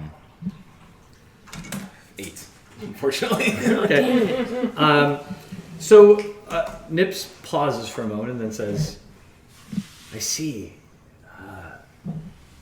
Well, of course, I wouldn't want you or your associates to have any undue pressure as a result of our transaction. But I can assure you, once the providence of your material had passed to me, all the pressure should be off of you. Just leave it to Nips. Since this is our first transaction, I'm going to need a little more detail, unfortunately. Can you just tell me generally, I'm not asking you to reveal sources or means, but where do they end up? Are they here today, perhaps? Are they outside the city? Make a persuasion check. Persuasion, deception, persuasion? Persuasion. I think persuasion. You're asking for something, you're not lying. Oh my god. No. 1. Never Oh, mind. 1. I have a +6 for God's sakes. This is so frustrating. Yeah, no, it's not good. That's not a good roll. Oh, you're talking to me. You see the fur on Nip's tail stand up just a little bit. And she Compose. says, I am starting to feel a little uncomfortable with this follow-up to what I thought was a very clean transaction. Perhaps there's something about these goods that I should know more about. Maybe Nips should be the one asking the questions. Where is the providence? Where do these goods come from? My price was offered based on certain assumptions. Perhaps those assumptions were mistaken. You seem paranoid.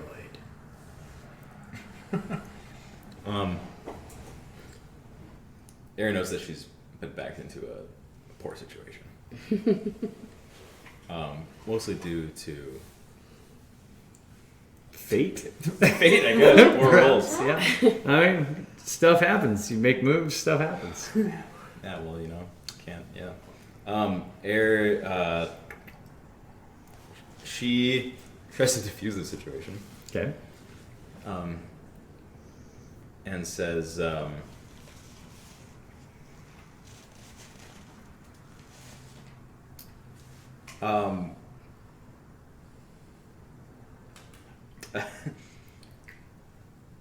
I just real simply, you have nothing to fear, Nips. But maybe this is perhaps the only transaction we conduct. Okay. And so maybe Nips. Maybe I'm trying to like power play here. Nips made a lot of money on this transaction, and she doesn't want to necessarily just like burn this commercial contact so quickly. Okay. I'm gonna give you a choice here. Okay.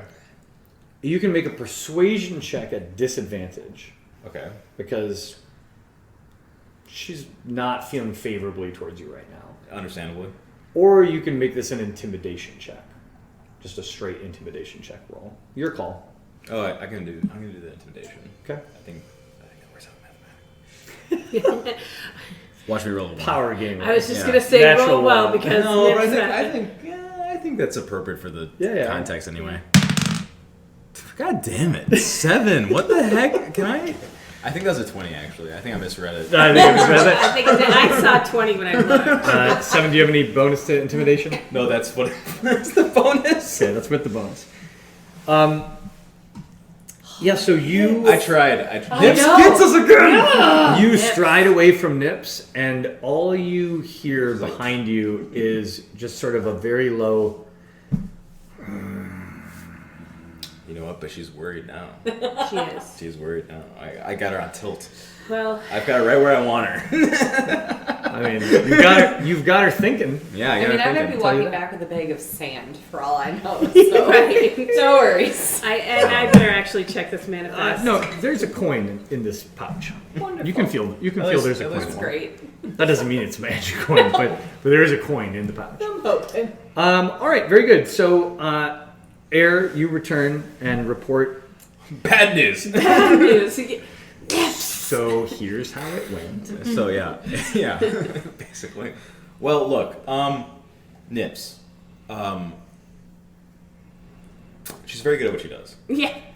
She's just She damn kind of, little yeah. asshole. I think she was very close to seeing right through me. okay. We Well, need to reevaluate our approach next time. right. Assuming there's gonna be next time. There will be a next time with I this. think what the move is now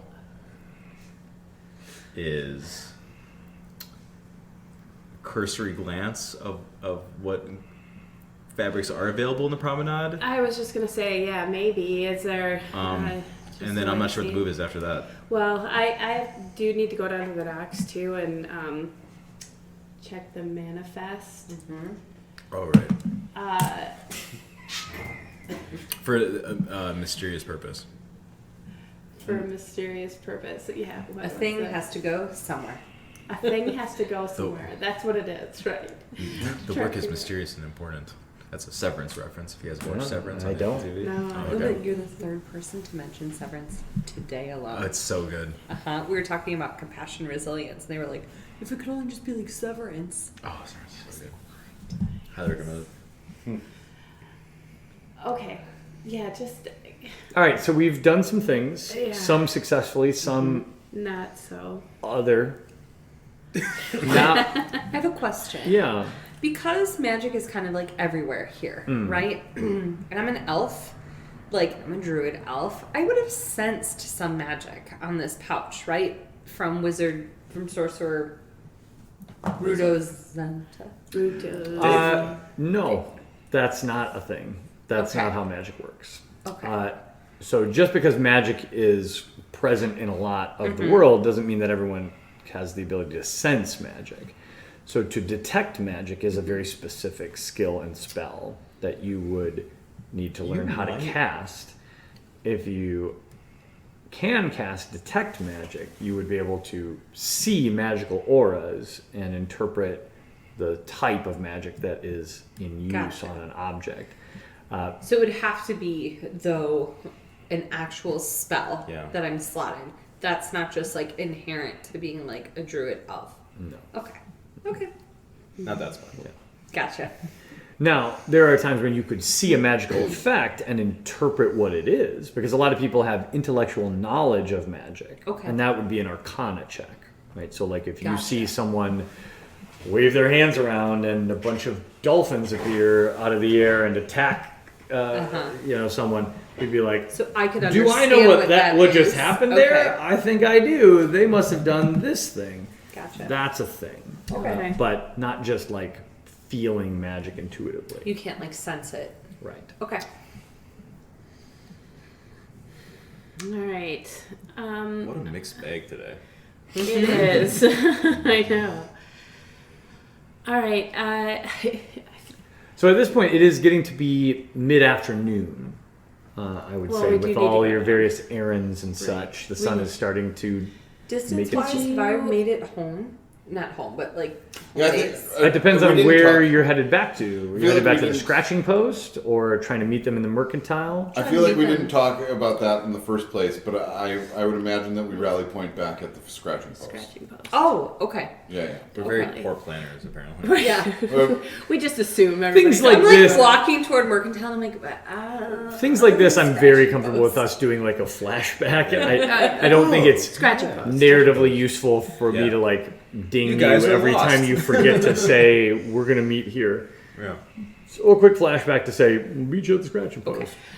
Okay, so do you have anything else in particular besides this issue with the fabrics that we have at the or are you No, I do you think- want to come down with me to the docks? I think Air is going to use the opportunity to go down to the docks, apologize to Nell. Right. Actually, or is she just gonna maybe she'll just like roll the dice and be like, Let's just We'll see what hap- let's we'll just see how see this what plays out. happens too. I don't think it'd be the worst thing if we can kind of check out if there's Yeah, anything weird going on there too, and we'll sneak in and look at the manifest. Mhm. Okay. Except I can't remember exactly what I'm supposed to do on the manifest. You're looking for the where that small crate was going, Oh, that's right. and Potham describes you exactly what Okay. the size, the shape of the crate, the symbols that were on it. Yes. Well, I think how about this?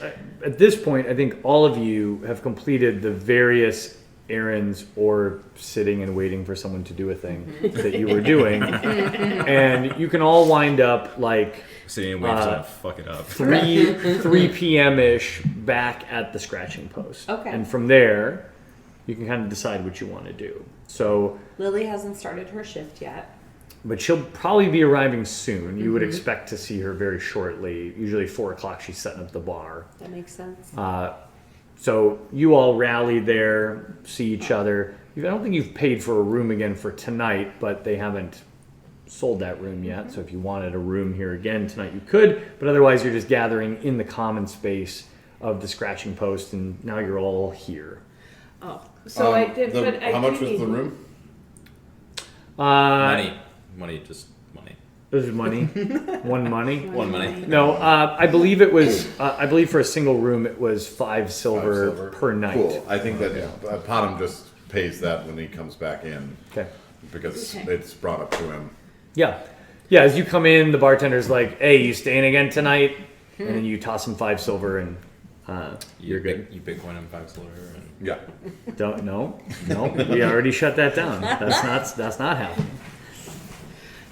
So we still have to go and look at the manifest though. Yeah, that's the one errand that Yeah, wasn't complete. That was the, Okay. Tell me about that. Who's going? Well, No, I think see, I'm gonna that's wait a- here for Lily to start her shift. Well, so I was going down there. yeah. That's what I was after just the kind of market, waiting she around. was I got going to- sidetracked with this whole Nips thing, but I was heading down that direction. Okay, so Freya's going alone. no, Air's going down. Yeah, Aaron. We're going down together. Okay. Yeah. We're Yeah. a duo. All right, very good. So y'all are gonna hang out at the scratching post, and the two of you Yeah, are we're heading just down. waiting for them to get back. They're not back yet. Oh, I see. Before you go back, that's Although the- it took. Yes. Yeah. Okay. Although if it took you 4 hours, I don't really Right, know I what I just was doing. imagine that. Yeah, that's where I was thinking to get you to about 3 o'clock. Yeah, you just Okay. have a bandana on and you're sweating away at the Right. fortune call. Oh no, No, definitely. he's got a bandana on and he's sweating. He's just yelling at Troy. Just, come Yelling on, Troy, you can do it. encouragement. Yeah. Wax on. Wax on. Every once in a while, turns away and it's just like, This kid. Kicks like a can No. or something. No rock, no. No. All right, so Yeah, the two so of you we're- head on down to the docks. Yes. When you arrive down on the docks, the ship that you raided is still there. It's only been a day. Good sign. Still there. However, there are 4 or 5 dock workers going on and off the ship. It's midday. They're busily unloading the rest of the cargo and moving some new cargo onto it. And a quick peek into the dockmaster's office it shows you that.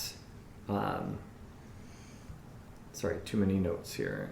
Shows you that it is Cleth who is currently working the docks. Okay.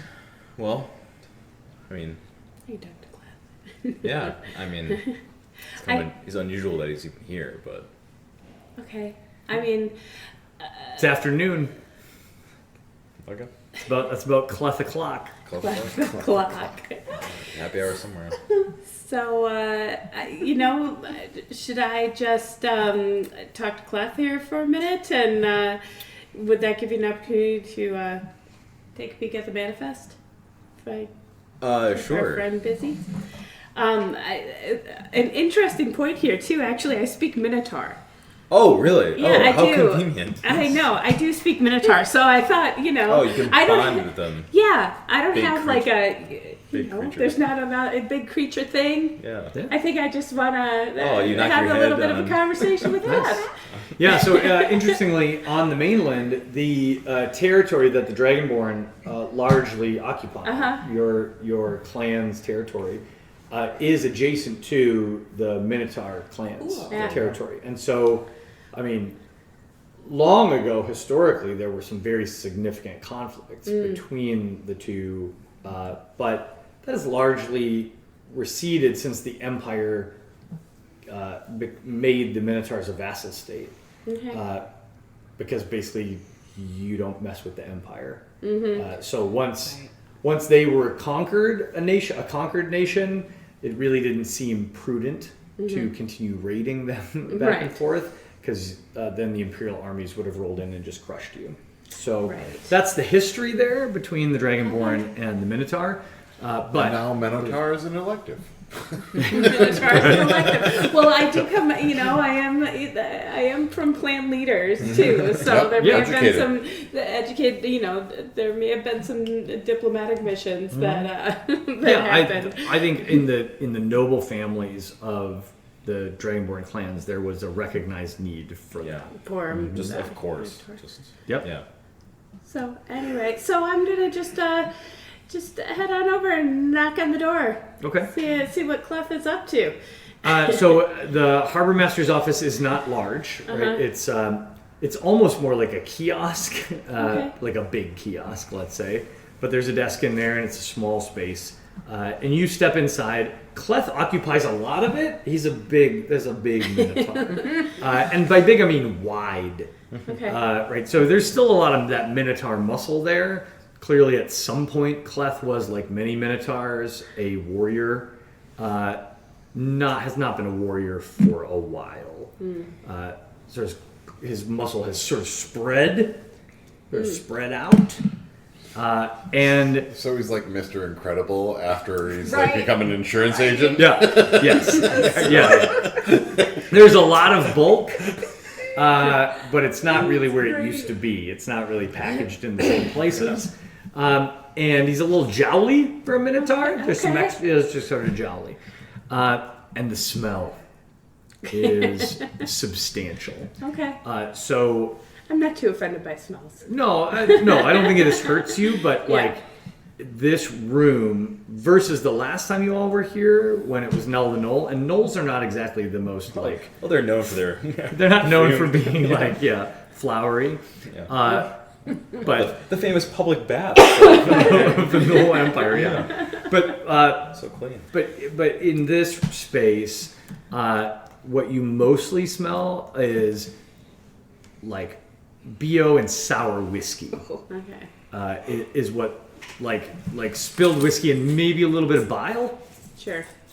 Is just sort of clinging to Cleth. Like it's stuck in his gels. Yeah, It's yeah, stuck in yeah, the yeah. creases. Like he woke up Yeah. still swimming in whatever happened last Yeah, night. yeah. It's not a good smell. No. And it's a very small space, and he's a very big minotaur.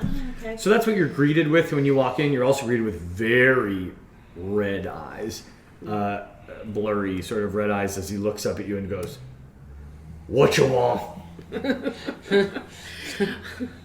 Well, good afternoon. I am just wondering. There doesn't. Ain't just seen a happened to- scaly one in a long time. I have not seen too many minotaurs on this side of the planet either. So on the side. What's a planet? These and the side of the realm. On the side of the realm, I just wanted to introduce myself and see if maybe, we could have a introduction. I'm totally here legally. We emphasize It's still pretty early. Not really sure what you're asking. Yeah, I guess I don't know. I may be looking for in the future a little bit of work or something like that. I just was looking for a friendly face. And you, sir, are When you- quite the handsome minotaur. Wow. All right, we took this in a direction very suddenly. Okay, before we go down that path, when you say work, he kind of looks like he gets slightly more sober for a minute and like leans back and gives you a look and sort of top to bottom and says, "Yeah, you look like you can move some freight." I've definitely moved some freight. Oh, in my day.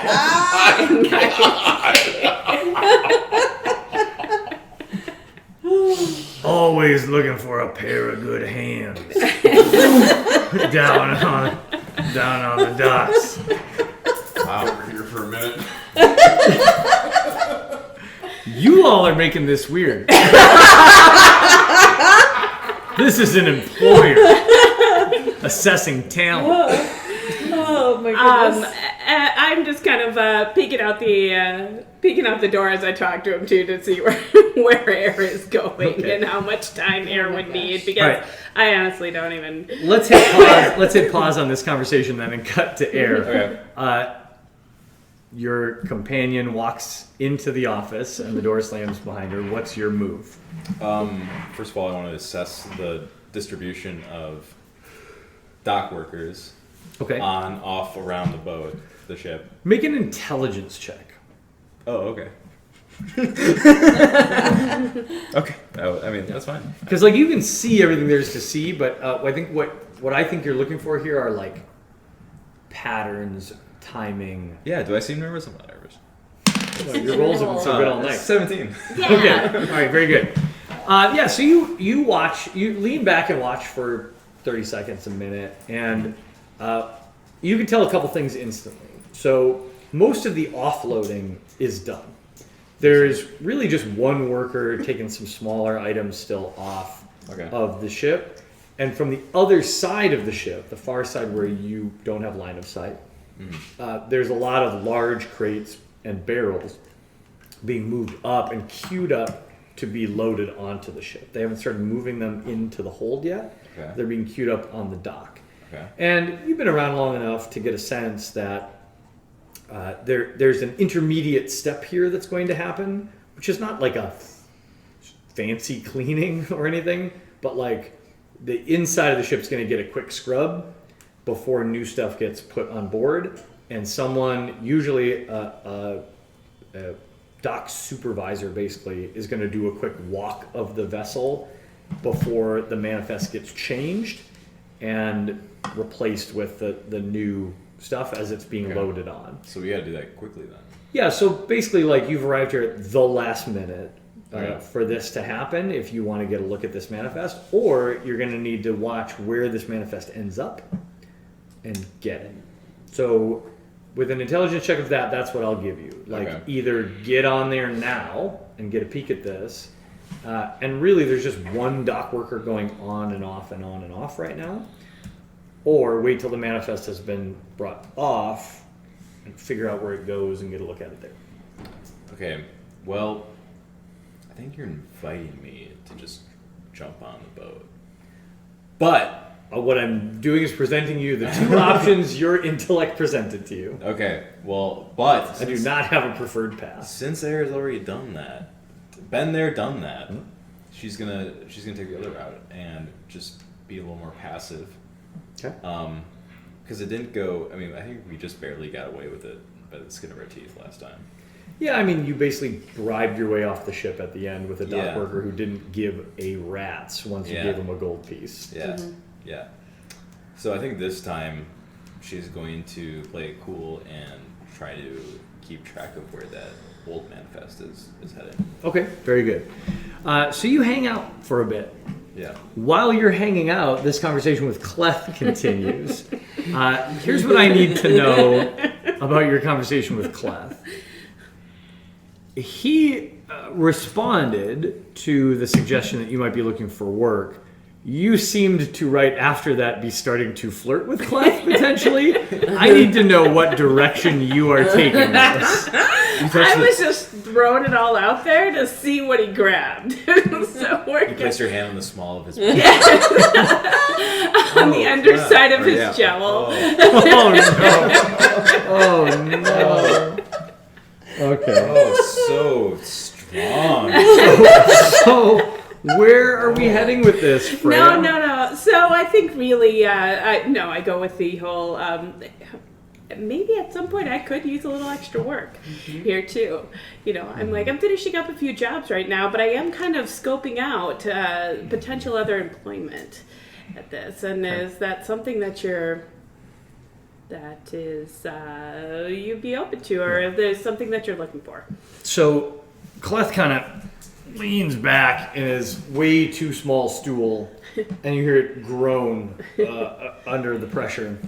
And he says, "We're always looking for good hands.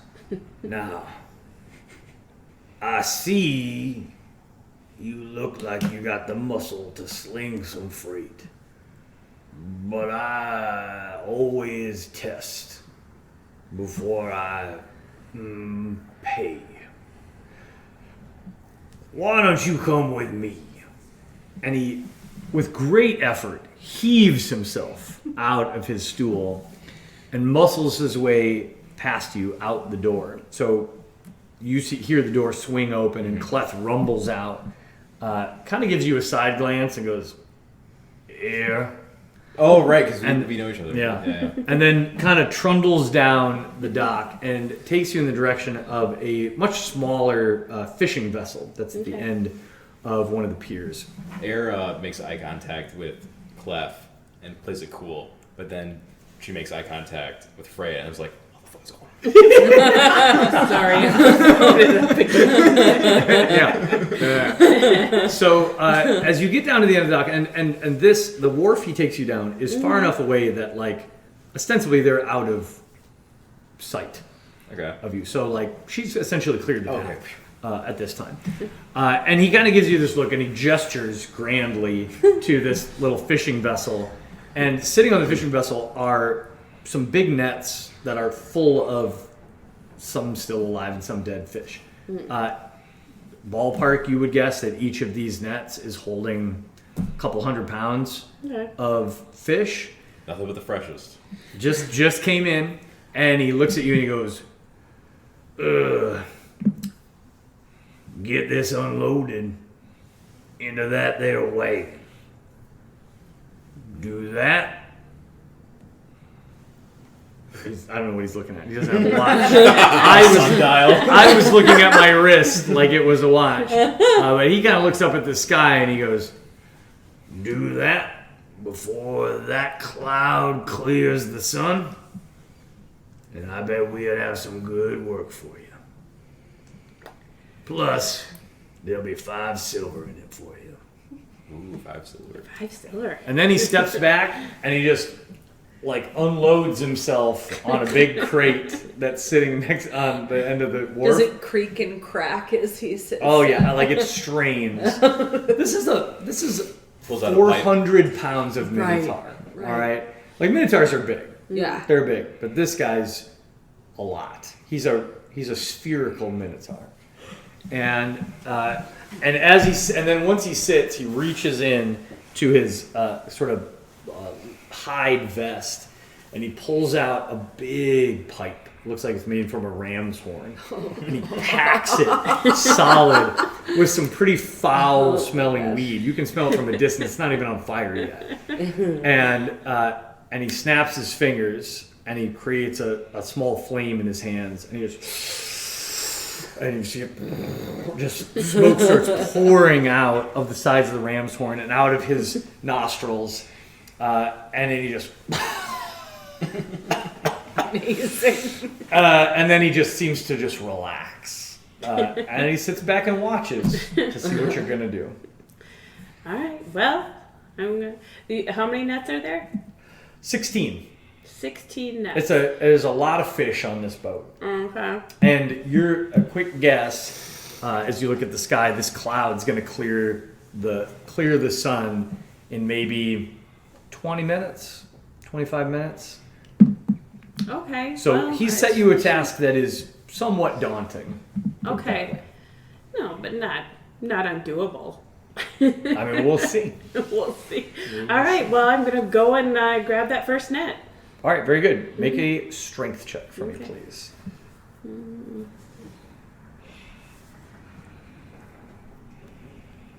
Oh my god. It's terrible. 7. Okay. So you reach down, and I think, you are noble-born. This is not labor you're accustomed to. And it's not that it is too heavy for you. It's more, how do you get a grip on this, right? You're trying to gather up this net. There's fish flopping around. It's slimy. And You pay people to do this work. Yeah. Right. you sort of heave on it with your warrior's strength, but you're not doing this right. So it's not like you're weak. It's that you're not lifting properly, and you get it up on your back, but it's flopping all over the place, and you're wobbly, and you manage to get it out of the boat, but it takes longer than you thought it should. Mm-hmm. And by the time you get it in the wagon, you're slimy and embarrassed. It took too long, and you're like, what am I doing right now? It took a good 3 minutes to get this first net out of the boat. Okay. And how many nets are there total? 16. Yeah. Not a good start. Yeah, Cluth doesn't say anything, but he does take another big drag on his ram's horn pipe, and you hear sort of a low minotaur chuckle. Right. All right. Well, we're going back to the next one. I think I learned something in picking that one up. Okay. Well, And I let's also find think that there's got to be, let's see here. So the nets, you said it's a few hundred pounds. What do I got on me here? You know what I could do? This would be kind of interesting. Okay. I'd like to use my cold breath and freeze the fish. Okay. Could I do that? Freeze Can the we do fish. that? Okay. Yeah, I'd like to freeze them. I'm going to freeze these. I think that if they're in a solid block, Not wiggly. not and wiggly, slimy. then I could carry them over more easily. I support this choice. Okay. The fish are not going to roll a saving throw, so let's not worry about that. What is the damage that your cold breath does? It does, let's see. half damage on success. It says con DC 12. Half damage on success. Let's see. Let's switch to your character here. 2d6. 2d6. Okay, good. Then roll 2d6. You probably can just click it right in there, Just or a little maybe not. Perfect. No, that doesn't work. Just have to, yeah. So Over here. queue up a 2d6. Which one's the 2d6? Alex. This one? Yep. I think I like the 6 plum out of better. die. Oh, That plum is good. okay. And then hit Let's it do again our because you're doing it 2. I've actually Okay. never And tried now this. hit It the. may be because I used my whiskey cup, but If you need a fresh sparkle cup. No, just a little. I'll take a little sip. yeah. Thank I don't think that this is going to work very well. No, I like the plum. I got a 3. Plum is a A solid. 3. Plum Okay. is the go-to. Well, I mean, it's not terrible. So, But also very you take a deep breath, you unhinge your jaw, and this cloud of icy mist comes pouring out, and 3 of the nets of fish are coated in this grimy frost, and freeze kind of solid into not quite bricks, but something much more solid that you can pick up. They're not a loose net of floppy fish. But only 3. Only 3. Yeah. All right. Well, I'm going to carry those 3 over quickly. Okay. You can take them one at a time. No, I think I can probably get all 3 of them. If I Okay. Bold. bold. Why if you're not? gonna if you're gonna I'm trying attempt to make up some time. if you're gonna attempt 3 of them, that's cool. Make a strength check Okay. or an athletics check. I guess is Athletics? probably more accurate, but they're Alright. probably the same. Okay. Plum is better. Yeah. This Oh. one's okay. It sat on the 19 and it changed to a 1. Oh no. So a 5. Okay, so you freeze these things, and then with a boldness inspired by your noble heritage, you're like, now I got this. And you wrap your claws through 3 of the ropes of the net, and you heave and strain to try to get all of them on your back at once. And you do. And you look at Clef with like victory in your eyes, and he looks at you like, whoa. And then your legs start to shake. And then you look at Clef with a little bit of panic in your eyes as suddenly you are crushed beneath the weight of these 3 blocks of frozen fish. And you manage to wriggle your way out of them without taking any damage, but you don't get any of them off the boat on this effort. There's that And- moment there where he's like, Oh, that was the teetering And it's between like- the 19 and the 1. Yeah. And on this moment of glory, I think we're going to pause for a quick break.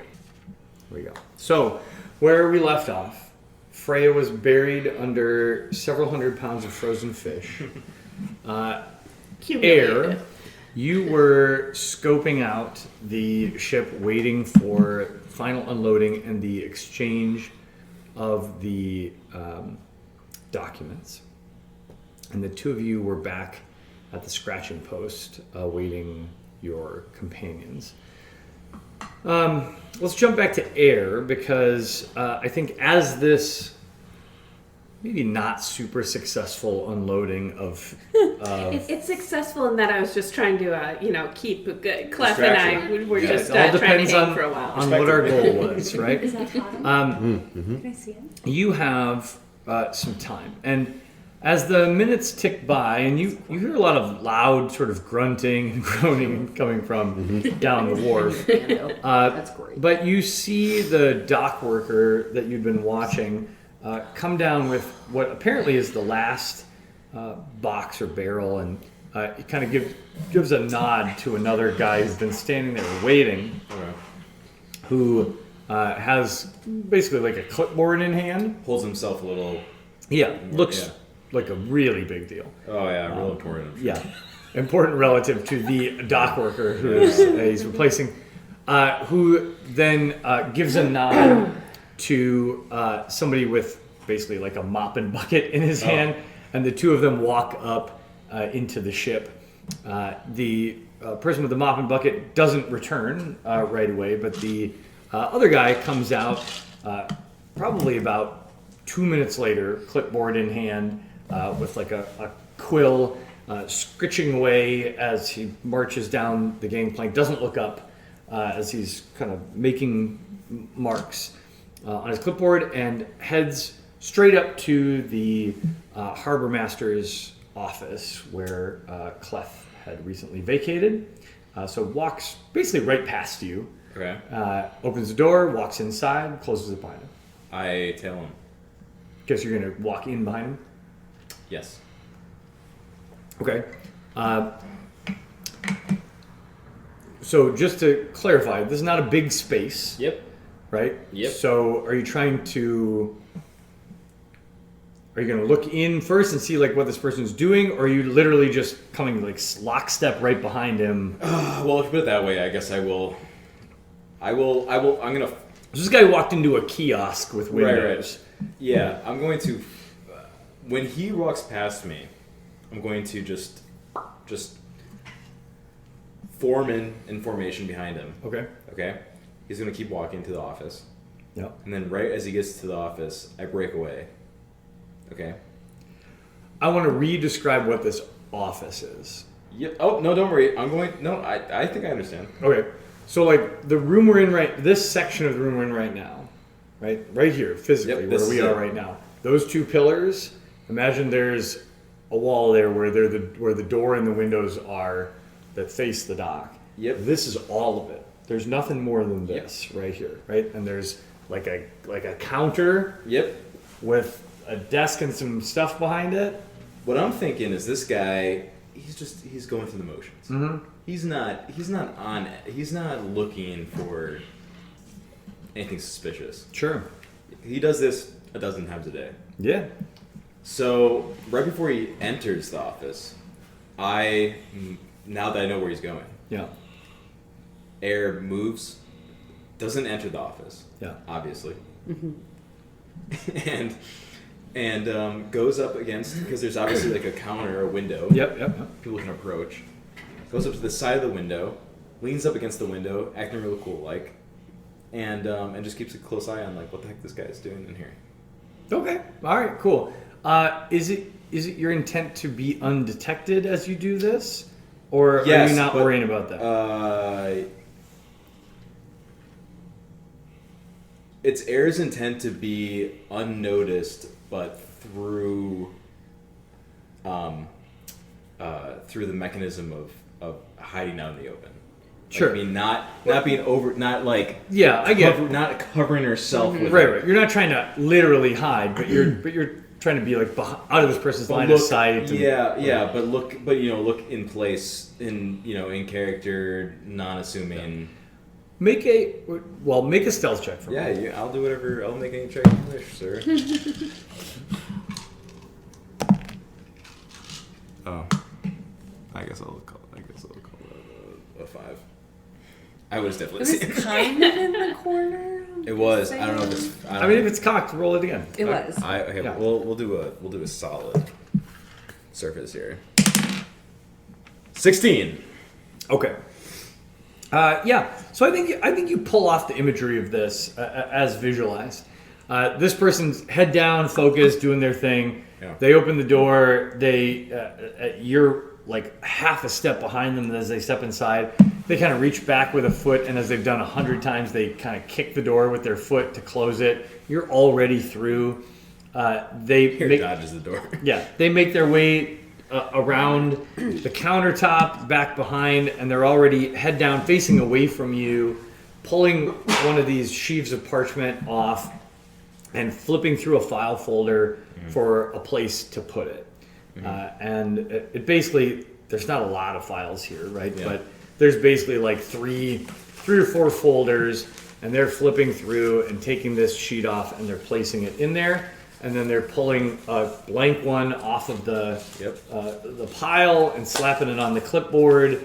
And they're flipping through the outbound, looking for the new manifest of what's going to be going onto the ship, so they can double check it against the new document. Yep. You've Yeah. seen this kind of process happen a bunch of Blue times. collar, working day. It goes through the motions. So they're head down doing it, but you see what folder it goes into. You see where that manifest ended up. And then about 30 seconds later, they finish what they're doing. They slap their quill down on top of the clipboard, stand up, turn around, and go, I'm sorry. Yeah. Can I help you? Do you need something? Can I roll a performance check to just be like a dock worker, or like so? I'm trying to like look in place, or do you think I already succeeded in that? Describing Look unassuming. I've always seen you wearing like dark robes, maybe like a leather eyeliner. thing. Right. Exactly. Like dramatic hair around Black your nail polish. And now I see a whole bunch of like commonplace dock workers, and you're like, yeah, no, I was looking for, Is this I'm the a dock break room? worker. Oh no, not a dock worker necessarily, because obviously he would have run into me there. But like, look, I don't know. Okay. Some kind of So merchant. I will say this: Okay, like, I'll this say- person turned inside Well, I'll you say that. and made the assumption that you were here. Looking for Clef. That's what I'm gonna tell him at least. All right, great. So you're like, "Hey, where's Clef?" Yeah, I'm here. Yeah, I'm like, oh, are you Clef? Love it. Okay, all right. Well, now I want you to make a deception check because no. And you're, I know that. No, I know, but that's why it's a lie. So make a deception check. 23. Okay. I mean, this was a low risk one and a low DC, but this person looks at you and goes, Oh, God, no, I mean, no, I'm not Clef. You're looking for the harbor master. yes, I am.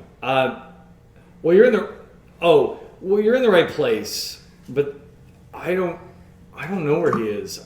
He was just in here. Hang on, I'll try to find him for you. And they bustle out past you out the door.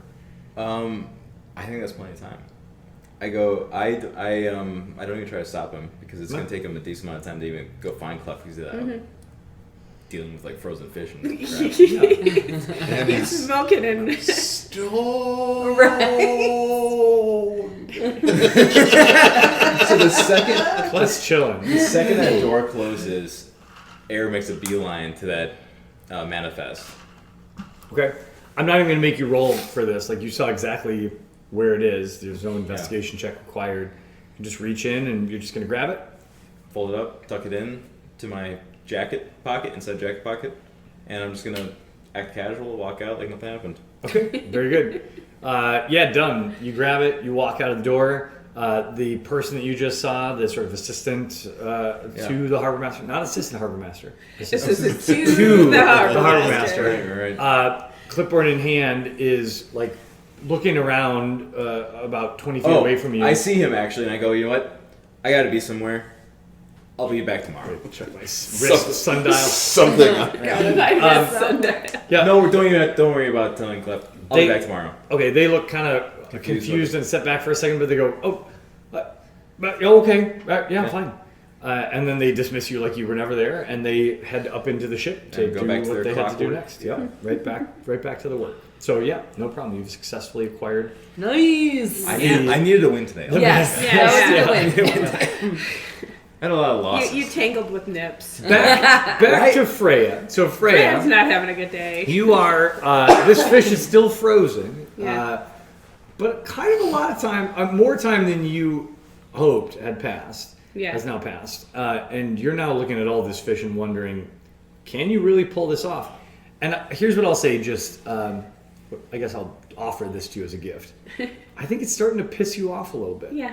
No, I'm ticked. Like you're a little embarrassed, you're a little I'm slimy, ticked. I think I'm you're kind of ticked. angry. I'm ticked and I'm gonna rage. Yeah, let's go. I'm Yeah. ticked. I'm raging. Just I'm just Yeah. gonna take my great axe. Just start killing fish. Start killing fish. I need those fish that aren't dead. I'll kick, punch, headbutt, or use similar forceful blow and deal bludgeoning damage. All right, so you are raging, and when Yeah. you are raging, you get advantage on strength checks. Oh, So, when Freya gets angry, what do you think she's gonna try to do when she gets angry? Like, what is her response at this point? She's pissed. I'm that she's pissed. I'm failing just at ready this. to. Well, I will admit a great roar, I guess. and I will fling the fish fish off of me that are on top of me, and I will stand up. Okay, but I guess what I'm asking is Freya angry? Is Freya directing her rage towards completing this task, or is Freya's rage taking her in a different direction? at No, this no, point? 1,000% toward completing this task because I do not like looking like a Yeah. fool. And I look like a fool constantly in this world of small people. Constantly. And I'm sick of it because Yeah. this is not how Freya operates in general. Freya's not a quitter. No. Freya is not a She quitter. won't just walk away. So with the full rage on you, I want you to roll a strength check or an athletics check with advantage. So roll twice and give me the highest. We got a 23. Or not 20. Okay. Well, a 23 is 23. very Sufficient. good. So, Was one of those a natty 20? No. No, It was so- a, 19. yeah, it was a. Gotcha. so Freya, buried in frozen fish, having made eye contact with a pudgy minotaur, no less. I mean, a As your really legs stupid, collapsed. smelly, gross minotaur. As your legs collapsed from underneath you, this was humiliating to you, a noble-born leader of your people. Yeah. Now, and it just is too much. It's It is too too much, much. and your blood boils over, and it's a frosty rage, I think, for Yeah, yeah. Freya, right? Where it's just this will not stand. No. And your claws reach out and wrap around these fish that had just recently buried you, these frozen fish, and you gather up these frozen ropes, and you let out a roar, and you don't have wings, okay? As a dragonborn, you don't have wings, but you know the image of like a dragon roaring and their wings Yes. unfurling in this dramatic like gesture? I think Clef almost imagines that, Okay. right? Like that's the Like image by of the you. power of Yeah. Grayskull. Yeah, like that's the image of you, like as you gather these up and you stand and you like, you're just yelling. It's almost like he can see the wings unfurling behind you, right? As you lift 3 of these bundles of fish up at a time. This is close to 600 pounds of now frozen fish. Yes, as Vandy Camps would be very proud as you march your way Gordon's fisherman. lower, yeah, just like hauling this load of fish up onto the dock and slam it into the wagon. Pure force of will. Yeah. Yes. Just It's the dock just- is yeah. shaking a little bit beneath your feet. All the humiliation of being Yeah. put on a slave ship, washing up Yeah. here, This not is having that moment not where it's having coming out. papers. So here's what I'll say. I think this roll just carries through, and you just march back and you grab more, and you march back and you grab more. You're not freezing them at this point, but you're just hauling this stuff out of the boat and launching it up into the wagon over and over and over again. And it's a Pyrrhic victory. You don't get the boat unloaded before the goal that Clef set for you, but you know that you conquered these fish, right? And by the time it's done, Clef, who has worked through much of this pipe, is just wide-eyed and staring at you like, holy mother, what is this? He looks at his pipe and he's like, nah, I gotta stop. Yeah, he's a little messed up by this. And as you slam the last net of fish into the wagon, you hear Clef take kind of a sort of a shaky breath and say, "Oh, yeah, I got work for you. You come back here any day. I'm here after noon." Not today, Minotaur. But And at that, he kind of shuffles himself off of the crate and starts ambling his way back up to the office. But before he quite gets there, he looks back over his shoulder one time at you, and he just kind of shakes his head like he isn't quite sure what he just saw. What was that? And as the assistant comes past him and says, "Someone was here looking for you," he goes, "I'm on a break." And then he just stumbles into the office and slams the door. And up the way a bit, you can see Air waiting for you. Yeah, make eye contact. Covered in slimy Yeah, right.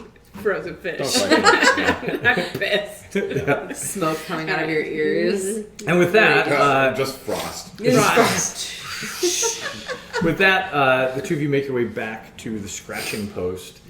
About the time that the two of you have returned with everybody's various missions, it seems, complete at this point. Not everyone's super clean, not everyone's super satisfied with how things went, but it's about... Is Troy with us? No, Okay. I mean, that's really We up had to enough you. of Troy. absolutely not. Troy has served his purpose. I have served my I have purpose taken in an Troy's life. apprentice. Oh my gosh. He dies on the first mission. Oh, we don't want to. Oh, Troy. We don't want to be. Responsible Yeah, for the we- deaths of I get Yes. myself a steel defender. Pudgy defenders are not good. so squishy. All right, so here you are at the scratching post. It's late afternoon. The shift change is approaching. At the scratching post, you all have a room, so you can be up there if you want, or you can be in the common room. What do you want to do? Has Lily showed up yet? You haven't seen her out front yet, Okay. but it's very close to the time where you would expect her. I feel like I kind of just beckon everybody kind of to the room. Okay, so head up to the room that you have rented, the single bed room that you all have collectively rented. Well, do elves? They don't really sleep, No, they right? med- They meditate. They tend to so- meditate. Yeah. Yeah. Who needs beds? Yeah. Who needs bed? I mean, people who like comfort. But sure. And I'm wee, so I don't need a lot of space. He just rolls into Yeah. a little boulder. So Potham just starts to explain himself as he's collecting the pieces and putting them together in the crate.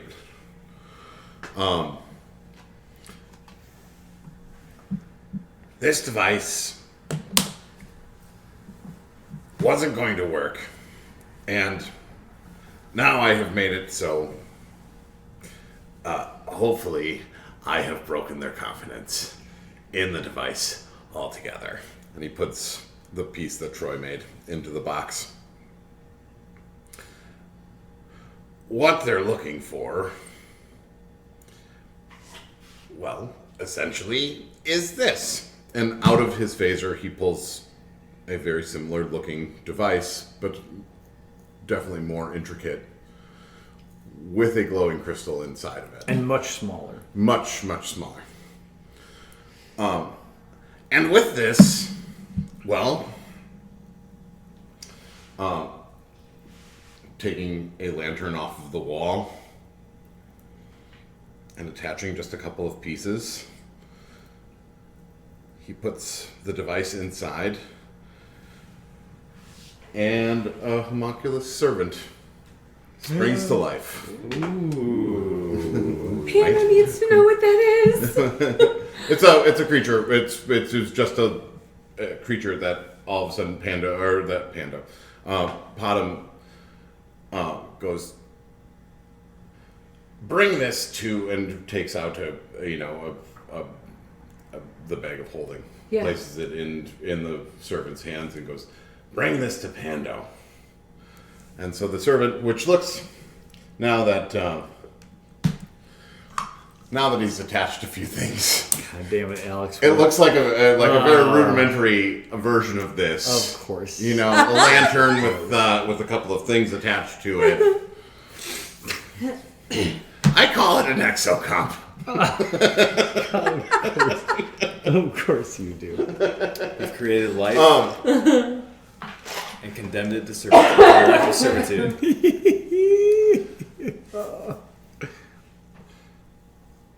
people are trying to recreate my design and use it for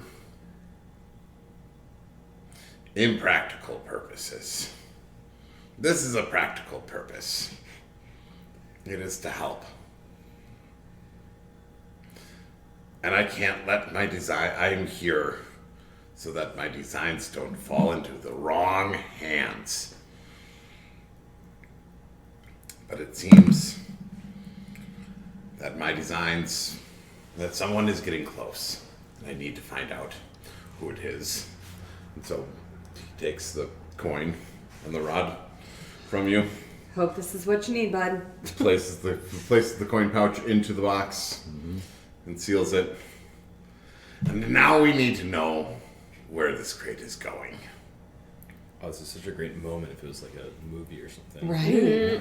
Everyone gives their little part Gives of it. them- Right. So Air provides, takes out the folded parchment. You give it to the Unfolds exocomp it. and it brings it back to me. You're all standing in a tiny room. you're making the homunculus servant carry things It's 4 been a long feet. day. It's been a long day. Hand this to Potter. Yes, master. What is your purpose? Your purpose is to bring paper. What do I decipher from the paper? Where okay. was this going? So, good question. So, with a quick look at the Manifest. with a quick thank you at the manifest, you can see that the crate was headed to House Ito, and it was specifically directed to the weapon master of House Ito. Ito.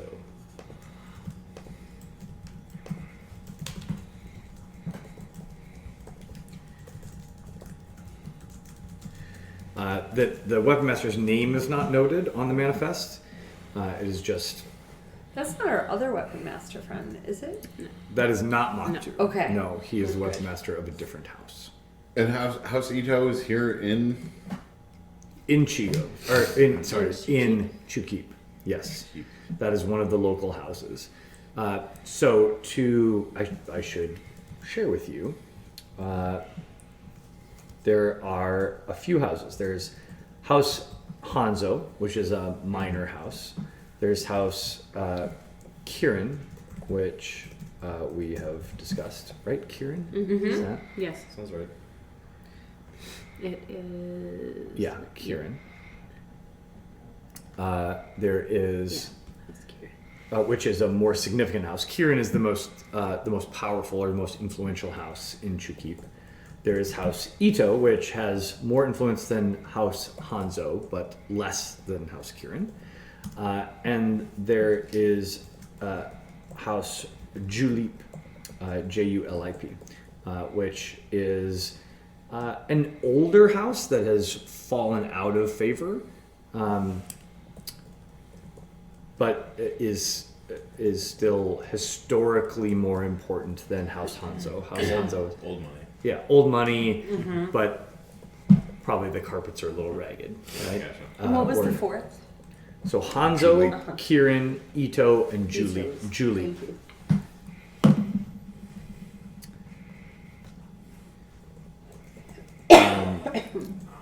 Interestingly, none of those is Zenta, as in Ruto Zenta, who was your sort of fallen Yeah. noble. Make of that what you will. Yeah, I don't have anything to say about that beyond that, other than that it is interesting. Okay, so without great trouble and with the information you got relayed to you from Pando, you're able to put everything together in this crate. You, without looking at it, dump the coin into the crate out of the pouch it was in, and then seal it up back the way that it was. The rod, has to be activated, and once activated, it will provide for you the directional guidance towards the coin for 24 hours. So you'll have to decide when you choose to activate that. But you now are in possession of this crate.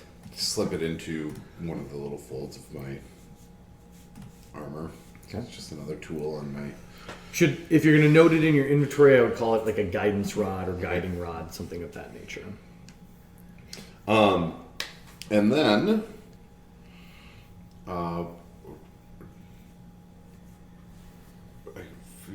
there's got to be an errand boy for the bar.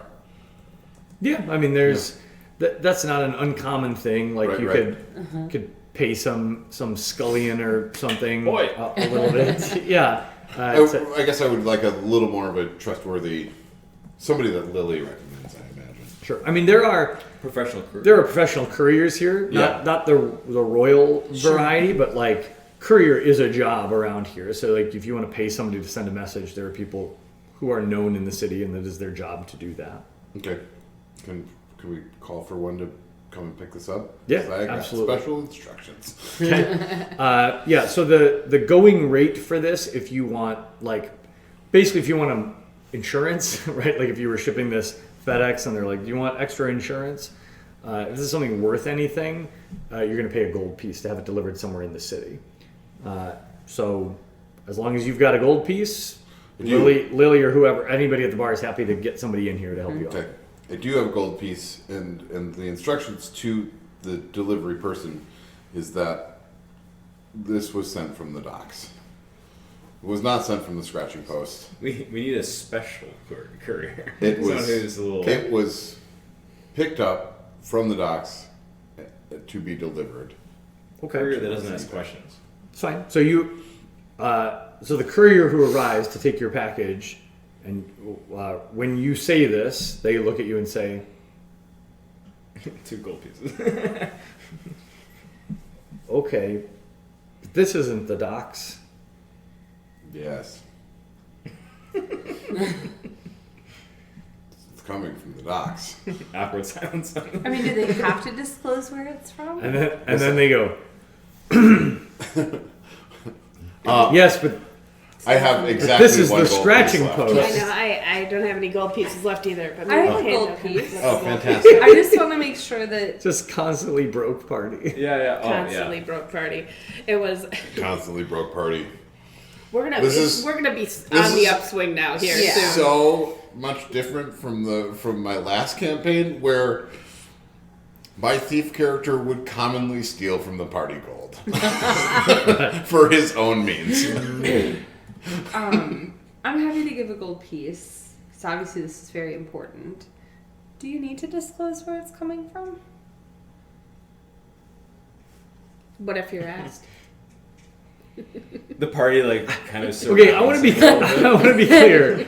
I need you to tell me how you're approaching. This is like if the FedEx guy picked up your package, and then all of a sudden you were like, by the way, this package isn't coming from 531 South Water Street Focus Training. It's coming from the airport. And he was like, What are you talking about? okay. And then you pulled out a gold piece and you were like, do you need to disclose? And then you all surrounded him. So that's what's happening right now, in case you're wondering. This person isn't accustomed to this. This person's usually just used to running stuff around town, and suddenly you made it a whole big thing. We're all just a little on edge. That's what we do. Is we make it a big thing. I thought this city Well, was success. corrupt, full of villainy. That's the circles where you've run. Yeah, that's the city I know. I thought that was the courier we were getting. If that's the courier you want, I guess. I mean, let's simplify this just a little bit. This courier is not part of the corrupt underground, but they've been around a little bit, and they're like, yeah, I don't have to say anything about anything. He realizes he has a little bit of bargaining power. He's like, Yeah. 2 gold pieces. But he's like, but if I get asked, 2 more gold might make me forget what I saw or didn't see. Or where I picked this maybe up. a gold and a couple of those hairballs when I get back. And looks over at the bar, and now you see Lily walk in. Clearly this guy knows Lily, and she gives him kind of a quirked eyebrow, and she goes, Marcus. And he goes, what? But then he looks at you like, where's my gold? So 2 gold pieces. is what I'm hearing. Okay. Today's Okay. your lucky day. So that's the total payment, or that's the extra Oh, he said payment? that. That's the Two extra because extra. I paid the 1 gold for. All right, the so you got a gold from you, service. and you're giving him 2. I'll give him a gold. Okay. We'll each give him I'll give him an a gold. extra. All right. All 3 of you give him a gold. He pockets the gold. He looks real happy about this. He takes his package and he was like, I don't know who any of you are. And then he leaves. And he's gone. Yep. And he's up. So off he heads.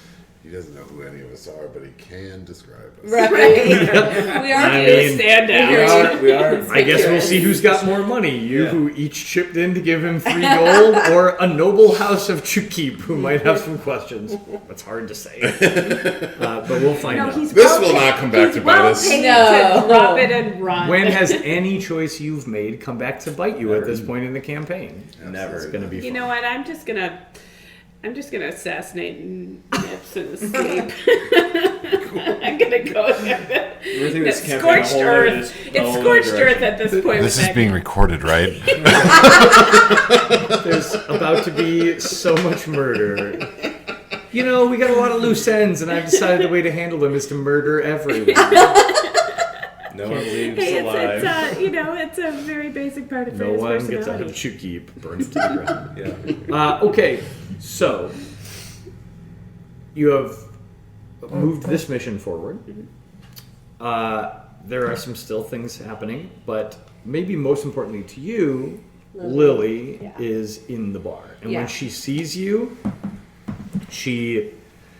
her reaction is, I don't know what a cat's reaction would look like in this particular emotion, but maybe you can imagine because you're all cat people. I thought you were also a cat. She is the cat part of Lily reacts with like excitement, like Yeah. she's giving the, I don't know if it's tippy taps or what, but like she's giving like, oh my gosh, this person I needed to see Yes. is here, Chirping right? noises. Right. Yes. Pigeon chirping Tail noises. straight up with just the tip going. Yep. It's all of this, but the humanish part. I mean, she's not human, but tabaxi, right? Sort of blend. Her eyes are welling up already. Like there is a lot of emotion that she has been suppressing Yeah. until she could see you, and now you're here, and now she can barely hold it back. Can we pause it there? Yeah, we can. Or is that too You much could just suspense? embrace No, I love it. No, you should. Well, you could embrace her and then. Oh, I'm already hugging her. Oh, okay. Okay. Yeah, so she's not around the bar, she's over the bar and in Yeah. your arms. Yeah. And sort of like face rubbing Yeah. against you already, like Sweet Lily. scent glands fully like up in your business. Yeah. And You are she's mine. she's actually shuddering a little bit, and she sort of whispers into your ear. Kind of like that. It just like that, yeah. Yeah. As she Head sort of smushed in. Yeah. as she's sort of Pressure shuddering, to breathe. she Yeah. whispers in your ear, "Oh, Pando, thank the gods you're back. We need your help." And that's where we'll leave it tonight. Okay. Dun dun dun.